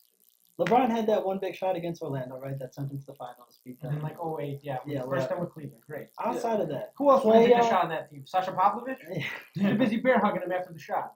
outside of that, when has he stepped up to take a big shot that would win the game? I'm sure there's been He's many. had big moments. Yeah. He's had big moments, but not a big shot. Right. Like, okay, perfect example. I know where you're going. 2016, right? Comes in, he goes down, thinks he's got an open layup. All of a sudden, Great he comes block. over, pins him, block. What happens right after? Kyrie takes the shot. Kyrie takes a Kyrie shot. goes to Steph Curry and goes dance with me and takes a shot. So LeBron's a perfect guy to build a team around, Yeah. I agree, yeah. but he needs that team around. He's not an individual. Has he player. carried people to the finals? For sure. Oh, yeah. That's Yeah, great. the Cavs. But you need that go-to You guy. need that No, Curry. that Or you need that, his last sorry, season. you need that Irving. Like Yeah, but did he win? No. No, but I'm saying that's the only team he's personally handheld Yes, that. yes. that He But only had okay, 50 in all points a honesty, game. though, we knew they were going to come out of the East. Were they going to beat the Warriors? Hell no. Yeah. Goddamn KD was on that team. They did have a chance to game one, but J.R. Smith. Forgot he was on off. It's all right. Even if they won that game. J.R. Smith, you're still champion. Can't take anything away. So that's why I'm saying Jordan 1, Kobe 2. two. Me, and then past that, you went for LeBron, you went for Magic. It's fine. But, yeah, there's levels. There's a lot of things you gotta look at. You gotta look at LeBron's finals record, and the moments. Like you think about, okay, go to LeBron's championship wins. Hold on. How many rings does he have now? 3? He's got 3. So he's got the 1 with Cleveland and the 2 with Two in Miami. Miami. And then, hold on, before we even get that, there's another big key is like, if you look at Jordan, he prevented a lot of players from winning. Yeah. If you look at LeBron, a lot of those guys, we're taking that away from him. Yeah. It's simple as Taking this. the ring away from Taking him? the rings away. Yeah. It's as simple as this. Jordan put the whole NBA on lock. LeBron put the East on lock. Yeah, man. In the East, what challenges did he face? He had a budding Paul George. Yeah. One full healthy year of D Rose before he turned Yeah, ACL. which was he was by himself because Boozer disappeared on that. Oh my God. The whole during team that disappeared. series. And the whole team Noah's not a scorer. Keep Bogut doesn't Hogan. score. Hey, don't Culver. disrespect Keith though. Listen, Right? He played his role. Yeah, they wanted him to be something he wasn't. That's Right? not his Keith was a fault. defensive stopper. That wasn't his fault. Yeah. But anyways, as soon as you shut down D Rose, the offense is gone, Yeah. right? Well, yeah. So I don't know what other challenges did he have. So the Pacers, I know were close to beating him. A young Boston team took him to 7. But obviously, you're gonna know. You're a gonna. young or an old Boston? You mean an old Boston team? Very No, old in Boston. 2018, didn't they? Oh yeah, there was 2. There was Oh, the one. Oh, There was the one with the big 3. That was the year okay. the year he won his first title, which is funny Yeah. because they were saying that I think if they lost that series, LeBron's Yo, like, since we're talking about that series, Paul Yeah. Pierce, you gotta shut your mouth, my guy. That was bad. Bro, when they posted that thing of how many points he scored against him, Oh god. and it's like 1,000 points Mhm. just on Paul Pierce alone. So, bro, get over it. Be salty if you want for a little bit, but at this point, you gotta put him in your top 5, my guy. I mean, he shit on you way too many times for you to be acting like this. That's my little call out to him. Anyways, so you beat that old team. Yeah, he beat the big 3 obviously, and then I think But an old big 3 though. Like- yeah, that team wasn't really bad. I mean, okay, They so were- that was 2012. Like, I he think just they had said- like one more year left. Yeah, so that was in the twilight. Yeah, they should have. Okay, Like they should have beat them. You know what I mean? yeah. They should So, have beat like them. if LeBron could beat that old big 3 team, he would he have ever won a ring? Well, they're saying, you know, if they lost that series, you know, LeBron came out and said like Pat Riley would have thought about breaking up the big 3. Wow. So what? And that's Yeah, so what does that Okay. say? I don't know. That's another what if. Fine, let's play a what if game. They don't beat that big 3 team. Does LeBron have a ring? He still has a ring. I mean, Okay. well, does Ray Allen come with them next year? You know what I mean? 'Cause Well, if he breaks it up, is LeBron even in Miami? no, LeBron's already in Miami. What are you talking about? I'm saying when If he leaves Miami, you're saying. If Yeah. they lost, if they lost, yeah. Where would he go? Okay, but let's say he goes back to Cleveland. He's gonna win that ring. With Kyrie. Kyrie, with that, because That year. Kyrie, that's a very young Kyrie. That's But like either way, yeah. this is way too many what ifs now. We're in a Right. whole Right. different Nah, no, dimension. we're down the rabbit hole. Yeah. But Go figure. let's take not even focusing on the wins. How many times has he lost in the finals? A Was lot. he 3-8 or 3-7? 6 Oh my times. god, you think he's in the finals 10 times, my guy? He's lost Feels 6 like times. it. No, bro, he's He's three. lost 6 times. No, it's 5. Is he 3-6? He's 3-6 in the finals. Is he really? Okay. I'll tell Let's you right break now. it down. Okay, 2007. Listen, they lose to the Spurs. I'm not gonna count that one because he carried that team. Okay, Well, what he is he still doing? lost. Okay, I'm just saying. Yes, 2000 but Jordan would have lost in that series. Okay, fine. Fine. Okay, Anybody we would've just go lost. by finals appearances then. Okay, 2007. Obviously, they lose to the Spurs. Yeah. The Dallas. The 2011, they lose to that Dallas team. That they should have won. Yeah. Well, the Easily. minute they made fun of Dirk being sick. Oh it was my game god, they over. lost 3 straight. Idiots. Yo, Dirk was a dog though. Yeah. Like, Yo, that 2010, 2011 Dallas team. That That was was, such a good team. That was a yeah, fun team. that was like was- literally a group of veteran misfits who deserved it. yes, Yeah. bro. Like Old- Tyson Chandler, the Jet, Jason He Terry, got a tattoo of the Jet of the championship on his Yeah, bicycle. yeah. Jason Kidd. Sean Marion. Kid. My boy Peja Stojakovic, even though he was basically done in that Yeah. series. Yeah. Did he play in that series? It's Here a and picture of there him in the holding the championship. That's all that matters. But okay, so that one, and then they lost to. Or Okay, sorry, no, no, so they lost to won. that one. They won in 2012, a very young OKC team. OK City Thunder team. They won. They won against the Spurs, then they lost in to the 14, Spurs. and then 16 they won again, or 16 he wins with Cleveland, and then 17. Well, 15 he loses to the Golden Oh State. yeah, sorry. 15 he loses, 16 he beats them, And then the losing 3-1, again. and then Loses. 17, 18 were the KD years. So he's been there. That's 9 appearances. So he's 3-6. Yeah.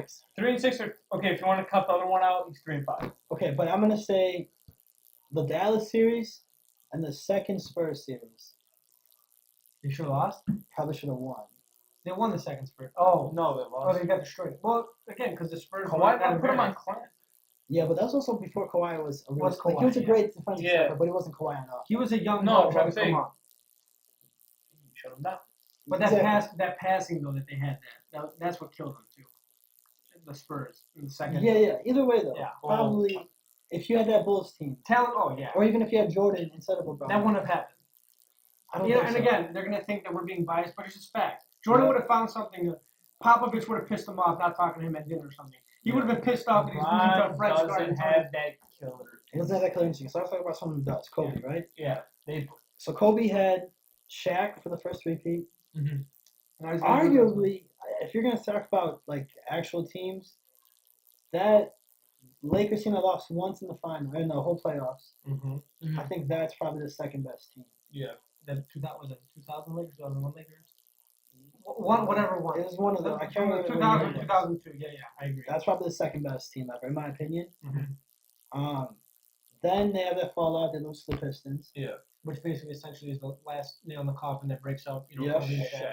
Kobe They and should- Shaq. yeah. So now this is, I think, quite of a pivotal moment, right? Would you say? Well, I think I know where we're going. Would you say this was kind of Kobe's version of like, kind of like doing it on his own, like when he came back, when Jordan came back from baseball? Would that kind of be like this is Kobe's time? Well, I was gonna bring it to when Kyrie left LeBron. Yeah. Oh, okay, yeah, okay.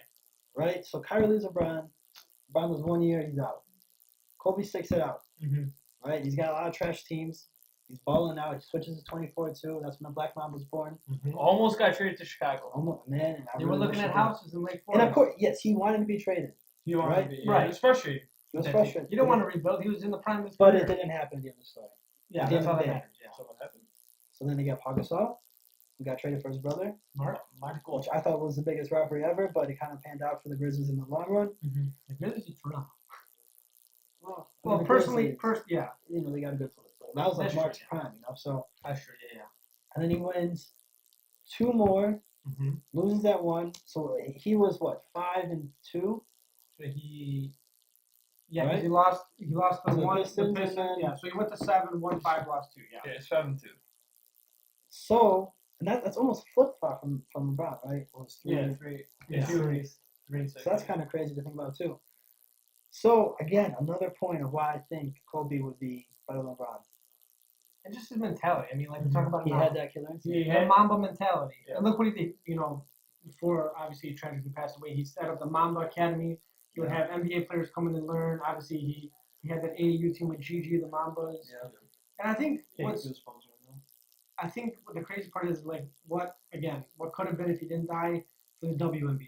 Yeah. Kind of his Yeah. blueprint with them. You'd see him and Gigi sitting courtside, kind of really shining a light on. Listen, because of him, I was looking at Charles Sky games when the season was gonna start. No kidding. Yeah, man, like, all because of him. You know what I'm saying? Like that, because basketball's basketball. He showed me that. Like, if we're talking about who the ideal NBA player, GOAT is, who you want them to represent, what NBA players are capable of, it's gotta be Kobe. Yeah. I agree. Because Kobe, when he retired, he didn't stop. He didn't He crash out. He started didn't giving stop. back. He He entered came that back. next phase of his life. Bro, he won an Oscar. Yeah, pure basketball. You know what I'm saying? Like, I don't know. This guy, I He think had his hand in a little bit of everything. yes. When it comes to a basketball player, I don't think anybody's ever gonna top Jordan. But when you're talking about, strictly basketball, but when you're talking about who you want to Who you represent the league, represent, it's Yeah. got to be Kobe. It's gotta man. LeBron Yeah. too. LeBron's great, and I love everything he's done for the community. But Kobe's just, I mean, from an Oscar to building the Mamba Academy, like you Yeah. said, and helping all these players get better. Did he write a couple books too? Or he was? Yeah, writing he a couple books? he wrote some kids books. Yeah. I mean, look at his he Yeah, goes to China and the Philippines. Yeah. He's a star. Yeah, He's a star. the whole country like stops for him. Yeah. I mean, again, one of those, gone too soon, but obviously legacy will never be We're going forgotten. on forever. Yeah, Yeah. absolutely. Tracy McGrady was like when he was close with Kobe. He always said like Kobe like unfortunately just before kids like he always wanted to die young to see that legacy. Yeah, Yeah. I mean, like Achilles. That's Yeah, what he wanted. that's what. Yeah. Again, he was so big at reading about like those myths. Greek mythology, man. He Yeah. was big on that. And he Yeah. kind of was. I mean, literally He was towards a man. Achilles too. Yeah. You know, Shot he free had- throws. Shot free throws, made never both. walked off the court. He kind of had that hero's. The he what's it literally- called? What's it called? Like the hero's journey. Yeah, he Yeah. absolutely had that. All right, so we had the GOAT conversation, the GOAT team. Back to the Bulls now. So the documentary ended, and then the Bulls started to rebuild. And Started to, holy or we- shit, did they rebuild? I mean, Some say we're still rebuilding. man, we're definitely still We're rebuilding. still rebuilt. But let's go quickly through some years, right? So we Yeah. had those early Bulls. Baby Eddie- Bulls. Not even before. No, It was like the Eddie before- Curry, Tyson before? Chandler years. Oh. Jamal Crawford too. Jamal Ron Crawford, Artest. okay. Quick, so even before that, I was listening to Jamal Crawford's on the podcast, and it's just crazy because they were talking about Jerry Krause. I remember the summer of 2000 when like Duncan, Hill, and McGrady were all free agents. Yeah. Jerry Krause thought he could land all 3 of them. And Yeah. that was Michael coming off the books. That's crazy. But anyway, so obviously we entered this dark age of rebuilding. So yeah, so we got Rest in those. peace, Jerry. Then we got the Baby Bulls. That was kind of our era, a little bit. Yeah, That's like when we started. Yeah, so Yeah. we had Captain Kirk. Captain On the Kirk. first basketball jersey I ever bought. No kidding. Yeah, first Yeah, shout out Captain Kirk, man. I mean, they kind of did him dirty too later on in his career. traded him twice. Yeah, but he Yeah. works the Bulls now, doesn't he? I I think he does. I He's know got Doug- some kind of role. I could remember. I could have sworn I would read hope that. so. But anyways, we yeah. got Captain Kirk, BG, Yeah. Luol Luol, Deng, even Chris Duhan a little bit. Chris Duhan was a great backup. Yeah. So we had those Bulls, Yeah. and they had that one really good season where they beat the Heat in the playoffs. Yeah, that was The coming. reigning Yeah. Oh, champs. 06, 07? Oh, 6, yeah, because Yep. Miami was the reigning champs. Yeah, we beat them in the first round. Oh, And I 06, think 07, yeah. I think we lost to was it Detroit in the second round. Yep, lost to Detroit. Go But figure. the Bulls were Alright. like, man, this is the team of the future. Like they had that It good really core. was. We get Following the year, trash. But didn't make the playoffs. We get Everybody lucky, was though. shocked. Yep, we got lucky. lottery You pick. feel a little It lucky? was like 2%. Little chance. red. Last Little zero, red. zero Maybe points. We I'm needed gonna it. say like Listen. David Silver. Little. No, he wasn't even the commissioner. Still. I David mean, Stern. yeah, David Stern. Listen, Reviewing. again, the NBA is a global. You know, it's global. All because if you think about it, Jordan too. All right, but I'm And okay. Dream Team. It doesn't take a genius to figure out. Okay, listen, we have a kid from Chicago that's gonna. Man, they didn't regular. We won. They had like With points. Yeah. Oh, 0.12. yeah. Like how LeBron won it. How Ewing got drafted to Oh, New Cleveland York. kept winning all those number one picks after Oh. LeBron.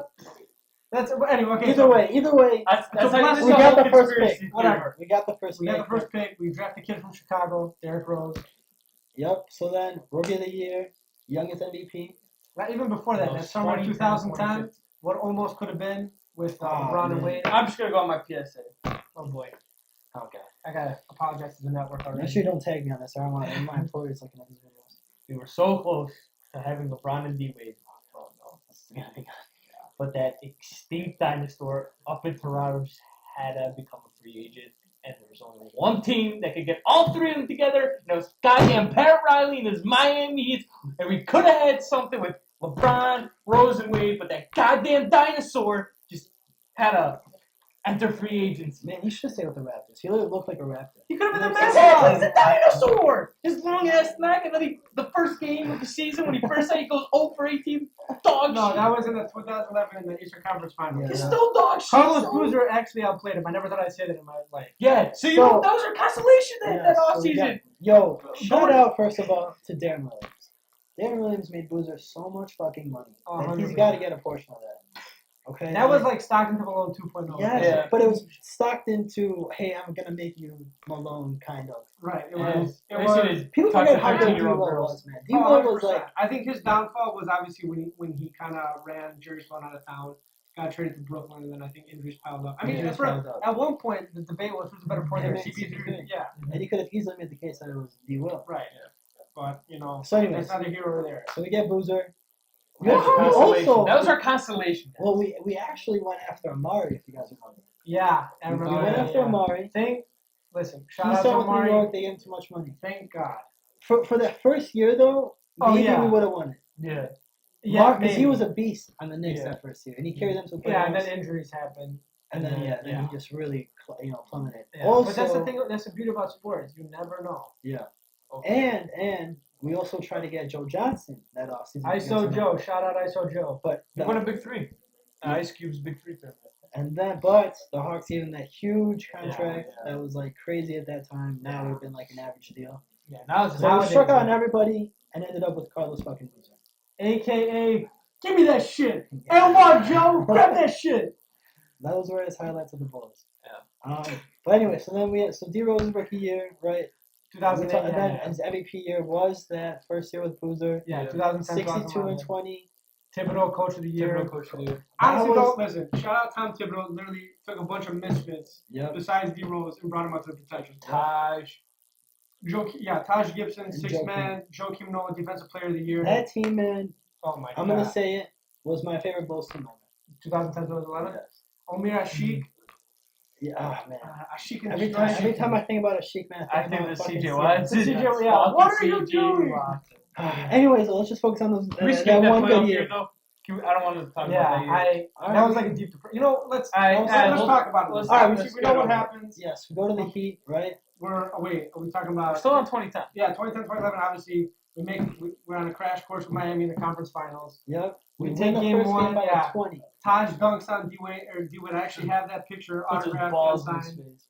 Really? I didn't know that. Can we go together? No, definitely not. Where was this? Where'd you get it signed? What Shit. chance? There was a huge line. I was telling people I was at Auntie Anne's waiting for a pretzel.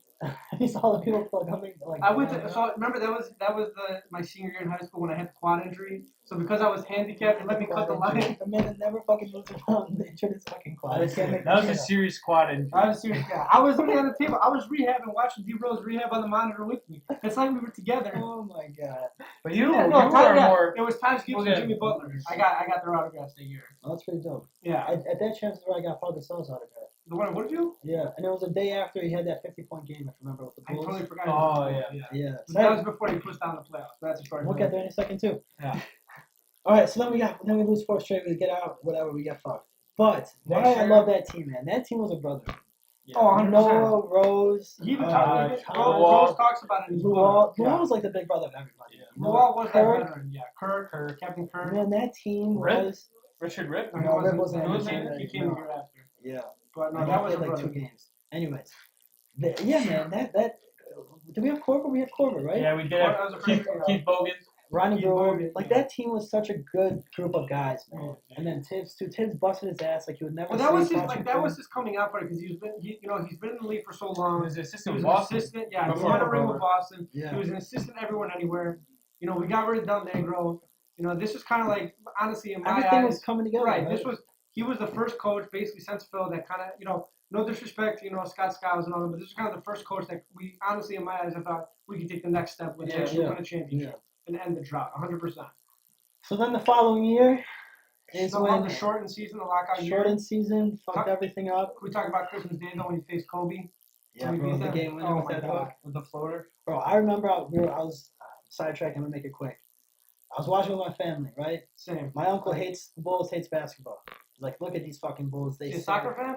I don't know what the fuck he is. He's fucking. He's a Korean. That's what He's a baseball. Koreatico, that's Yeah. right. So in baseball. What? It's a sleep game. Yeah, man. That's a story for another day. Anyways, All right, so so he the hates the Bulls Bulls. suck because we were down big that game, man. Oh my we God, couldn't we hit were. a shot for anything. No, that was bad. Remember, I yeah. remember. We were cold. Like, Then we come back. Law had that travel that didn't call.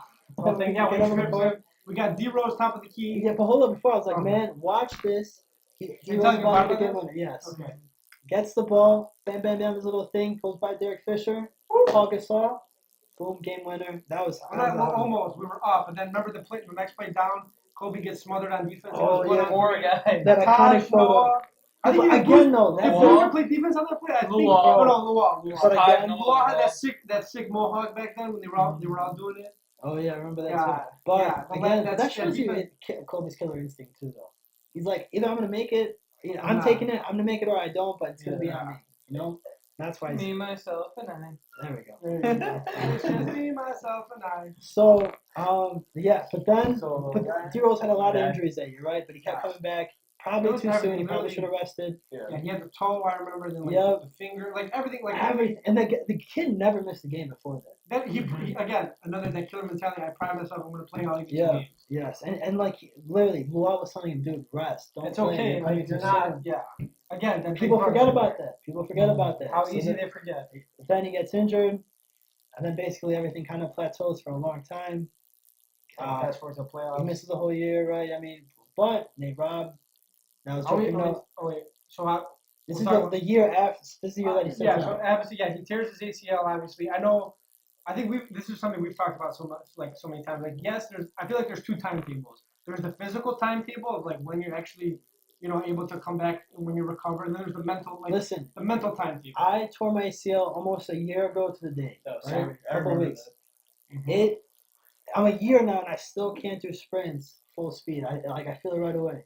And I'm not a professional athlete or anything like that. You know what I'm saying? Like But this just to put guy. into perspective, Yeah, like Yeah. he's also one of the fastest players of all time. This and that, like he was the ways on- Westbrook. He was Westbrook before.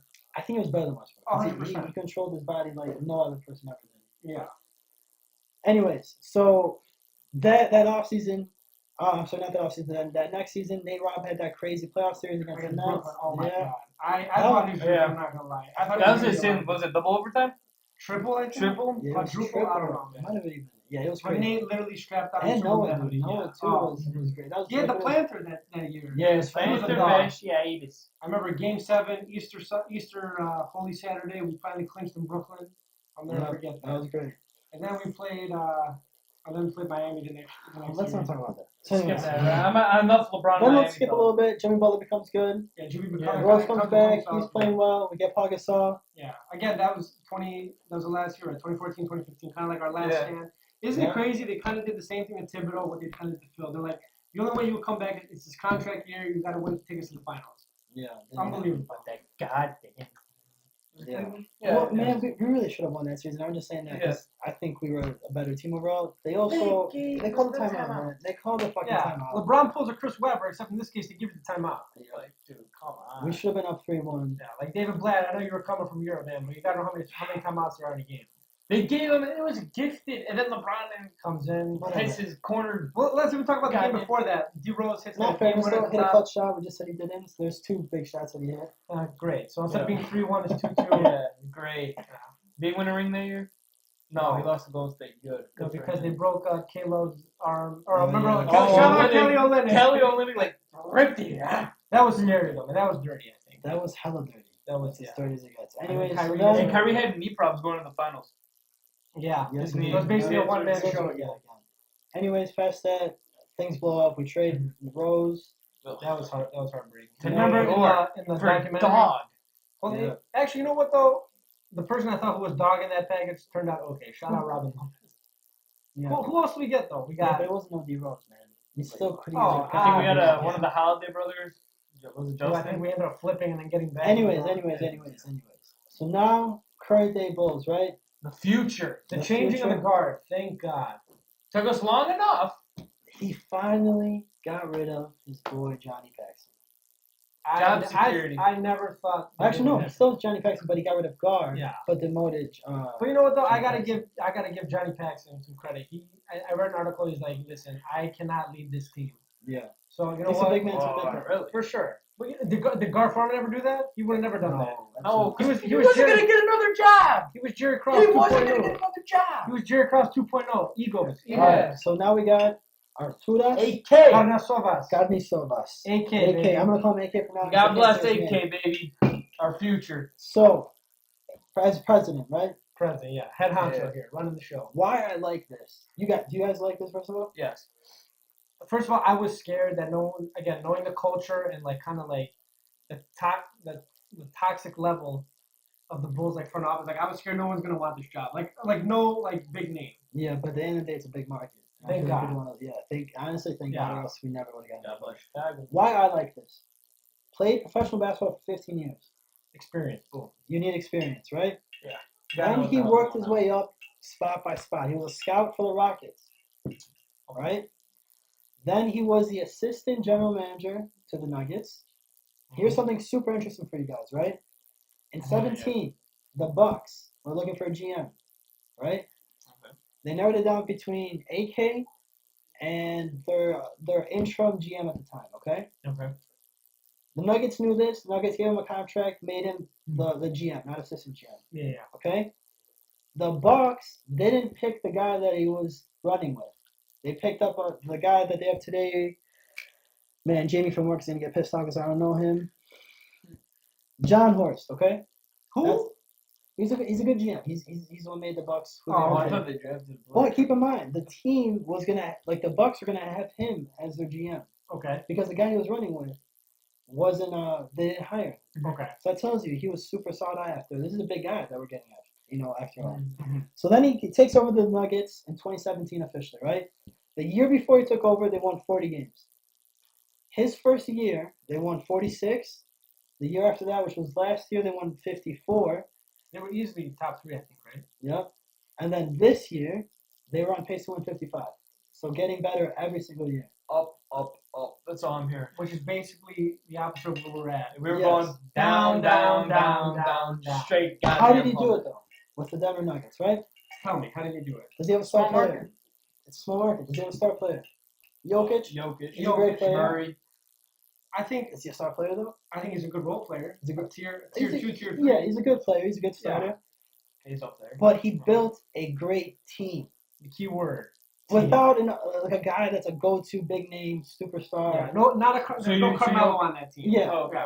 something like that. Jokic is great. I think he's the best player in the NBA. Right. But any I guess drafted him. I'm just yeah. like a gem that he found. Yes, and he drafted him in the second round. That's crazy. which is crazy, right? Unbelievable. He knows it's European players, right? He Of course. also, this is gonna hurt, the Dougie trade, right? Mhm. Where we gave him Gary Harris and Noreen Schwartz. And nothing picks, but I could be wrong. Well, about why that. do we do it? Because Doug McDermott Because- knew Fred yes, Hoiberg or something, exactly, or like his exactly. dad knew him. I don't know. The Katzzbros face right here just is That his sums face. it up. Yeah, unbelievable. I remember that night. So I got yeah, excited. I'm like, we AK got fucked Gary us on I that thought we one. were getting Gary. Hey, but you know what? AK said, you know what? Just let me bend you guys backwards this night and I'll come for your That's job. when we should have drafted Zach LaVine. I remember I wanted Zach LaVine in that draft. Were you even there that day? We were watching it in the Twins basement. No. I was saying we got to get this kid Zach LaVine. And they were probably like, "Oh, he trash, man. He trash." I don't remember, but they were saying like there's so many clips of how athletic he was. I'm like, this kid's gonna if he Freaking gets up nature. there- yes. Yeah. Anyways, But classic Bull style, we get him later on. then I want to bring up another great draft that he had was in 2016, Jamal Murray and Malik Beasley. Right, Malik Beasley's averaging 20 points now for the Timberwolves, but again has an eye for talent. And then Jamal Murray's their starter, right? One of their So- key players. If you look at their current lineup right now, right? The state of the Nuggets right now. Yes, Jamal Murray, he drafted him. Okay. Gary Harris, he drafted him. Will Barton, he had. Paul Millsap was the only big signing that he had. AK had. AKA. Yeah. Big signing. Yep. That's But- pretty big for them. Yeah, it was. For them, big. yeah. But I'm That- saying, that's like, That's a Totally small right. market team. right. They gotta attract those like tier 2, tier 3. Exactly. And High people were level. overreacting, like, oh Yeah. wow, they gave him like 30 mil for what?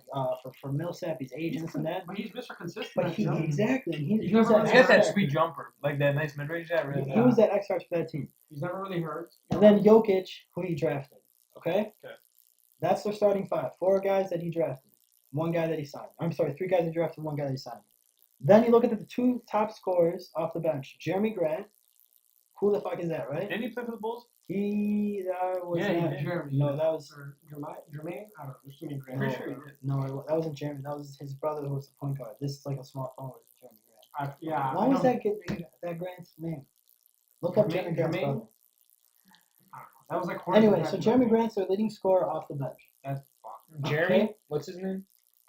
Just look up Jeremy. Yeah, Jeremy Jeremy Grant's Jeremy brother. Grant Nuggets. or something, And then brother. Then you have Mason Plumlee, another underrated guy, right? Yeah. Hard. As Who? Stacey King says, hard hat lunch bell. And then Monte Morris, who's another guy that AK drafted. So their top 8 scorers, their top 8 players, their top 8 Jerry most important- Ingram. Jerry Ingram, remember? And he thought he was a point guard. The good, he was trash. Remember Cameron Payne?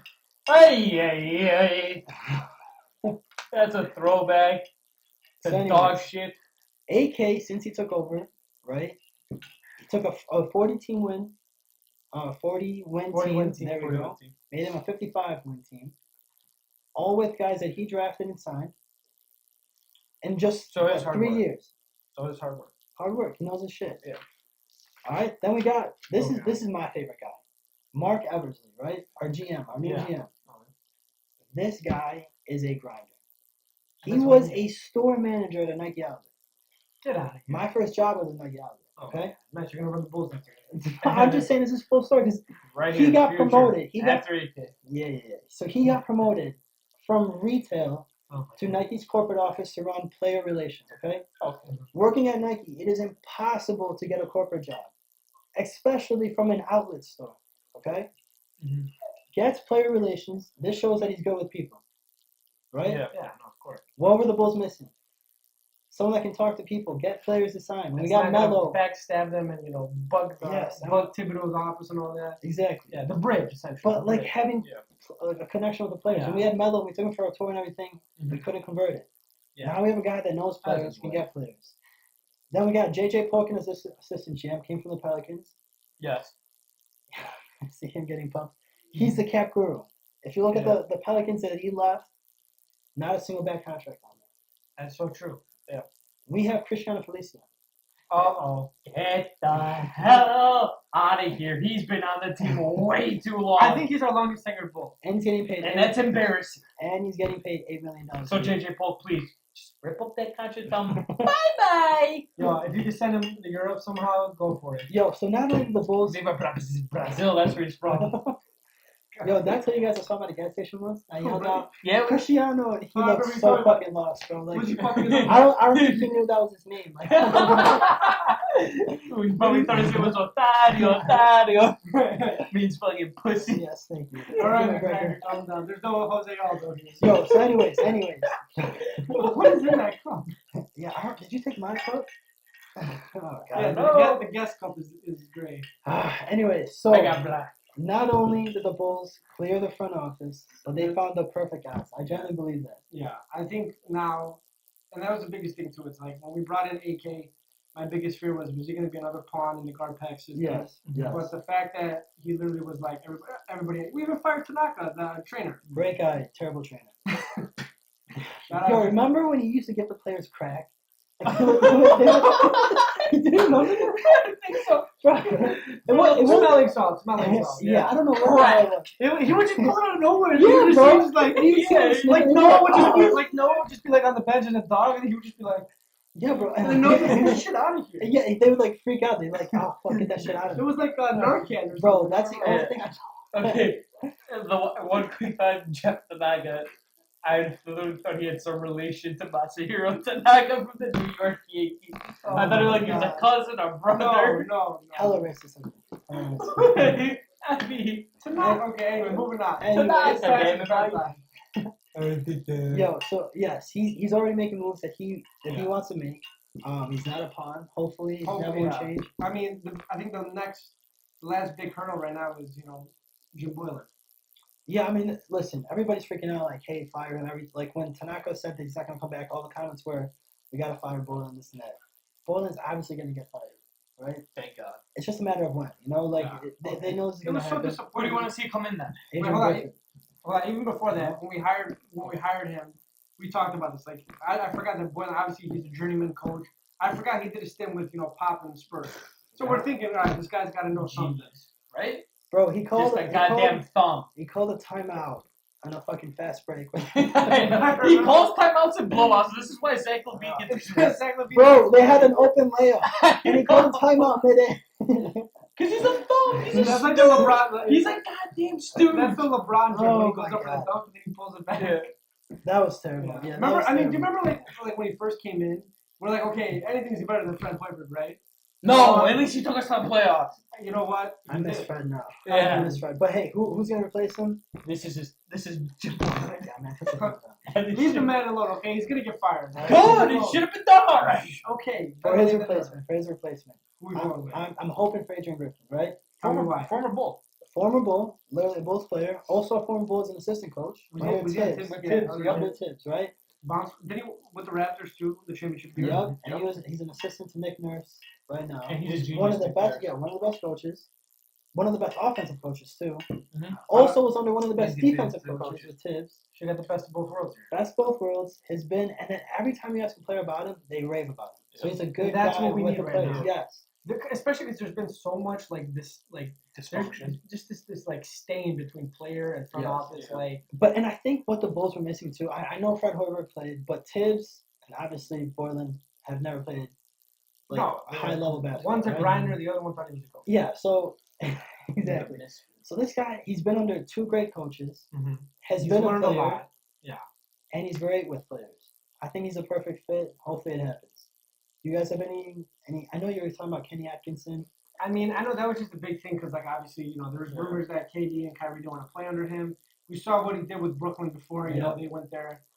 That's before they had to start too. Do we have everything Exactly. filled besides like in terms of front office? Yeah, I everything think, from yeah, office right now is- we're just missing we're just missing a coach. We're missing a coach. Just say But I just wanted it's to a be play. like, There's a place for and a it. trainer, obviously. And a trainer, Not yeah. gonna- You can take care of that. oh my God. We can call, make a phone call. I just, but honestly, like, Not in that. all honesty, I just wanted to go back to like the years with Tibbs, like, the A man team you can be proud of. right, Yeah. like I wanted excited to like, watch. like for us personally, like, during that stint, like I was in college, of course, he was younger, we would like literally sit in his room, we'd watch it. He was so cute when he was younger. He'd have this little Oh my clipboard. god. Oh He would literally draw plays that Tibbs would draw. So, but that's what I want. Like, I wanted to be Yeah. like, I want to watch games again, like, with my family and be proud. Like you said, have a team that we're proud of. And that represents Chicago. Right. Yeah. Now, what do we like? Once Tibbs left, I'm like, what team is this? Yeah. We never had an identity. I couldn't. Yeah, I haven't watched a Bulls game, nonetheless a season, easily 2-3 years. So we'll Fair see, enough. man. We'll see. Yeah. We got the draft. Not a great one coming up. We'll probably get the 7th pick again. Lucky number Hopefully we 11. do. Hopefully we do. You know what? I trust it with this All guy. right. So Yeah. Before we wrap it up, if we're gonna talk about Jeff, who would you want the Bulls to draft? What are we missing? Yeah, what pick though are we getting? Yeah. Are we talking about anybody in the draft or? Realistically, let's say we land between 4 4 and Wait. 7 maybe ish? Yeah. Lucky number 7. Okay, so I love that kid. from Israel. Yes. Dan, Yeah, Dan you Dan feel Gary, really good yeah. about him. Yeah. I think he's perfect for what the Bulls need, right? Kobe's a scorer. Yeah. Levine's a Levine's a scorer. scorer. We need Mark- a facilitator. Mark and I think he's gonna have a breakout year. Not when he's broken free from all the Who? Larry Martin. Oh, yeah. But again, another scorer. We need a facilitator. Yeah. Yeah, there's too many. Yeah, there's This too many kid's like scorers. a hybrid. Like he can. I guess he'd be a small forward. Can you put two him guard point kind of forward thing. too if you want? Exactly. Okay. Okay, And then so you can he's a have point forward, Kobe and Levine off the ball. That's true. Yeah. So I think he'd be perfect. He's young. He's gonna take time, obviously, to develop. Mhm. And I think AK would want him because he's an international player. AK And definitely drafts. AK would definitely. Yeah. I think AK I would think- find a way to work his magic. I think so. That'd be So good, yeah. hopefully that happens. That's my pick. What do you Obviously- guys- That's a good pick. But again, this draft is not. That's not a great. I'll be honest. I've been out of the loop, especially since the It's not once the really- lockdown happened. Like It's obviously really Anthony everything Edwards, postponed. LaMelo Ball, I don't want him. James Wiseman's. I think he's probably gonna go 1. Wiseman. Because I mean, I don't I think don't you see have. I don't see Wiseman going on. It's either Edwards Wiseman's or so LaMelo. big and super athletic. I mean, who would really? I would take can make Carey. Who would get the number I one? prefer Carey over Wiseman. Who? The kid that went to Duke, Bernie Carey. Played in college. Shocker. Who do you think realistically? Who's getting the number 1 pick this year? I really think it's gonna be Wiseman. Oh, No, who's gonna which get it? team? Yeah. Golden State probably. If Oh, Golden my State God. gets it, man, I'm gonna flip my shit. You know. You think But they again, flip it for Giannis? they'll probably flip it. But again, it's not a great draft, so it doesn't have as much. Yeah, you need. Yeah, we'll see. I mean, like Just not deep. that's the problem. And like with everything being up in the air, Cole Anthony declared, but he No, was but injured in I college. like Cole Anthony too. But I like and him. We don't obviously need a nobody- guard. Yeah, exactly. we have too many guards. Yeah. So, anyways, So, hopefully we get Denny. Hopefully we get Yeah. some One more time for the viewers out there. What's his name? Denny Avicii. He plays for Macca Tel Aviv. Yeah, man, I'm butchering his last name. Hopefully, when he comes to the Bulls, I'll learn how to say it. We'll learn it on draft night. Wait, if we Hopefully get him, not. Yeah. If we you heard it here first. what an Alright. episode. Yeah, That's it, boys. Anything else? I think we basically. man, we covered like 3 decades of basketball. Yeah. We tried our best to cut down on the tangents, but hey, like I I said, try to keep these guys in order, but it's not my show at the same time either. that's your job now. You're the tangent part. Alright. Go subscribe to the channel so you know when this video drops, and go follow the Instagram page for daily polls. What is it again? Katzzbros. Podcast. All right. Later. Peace out.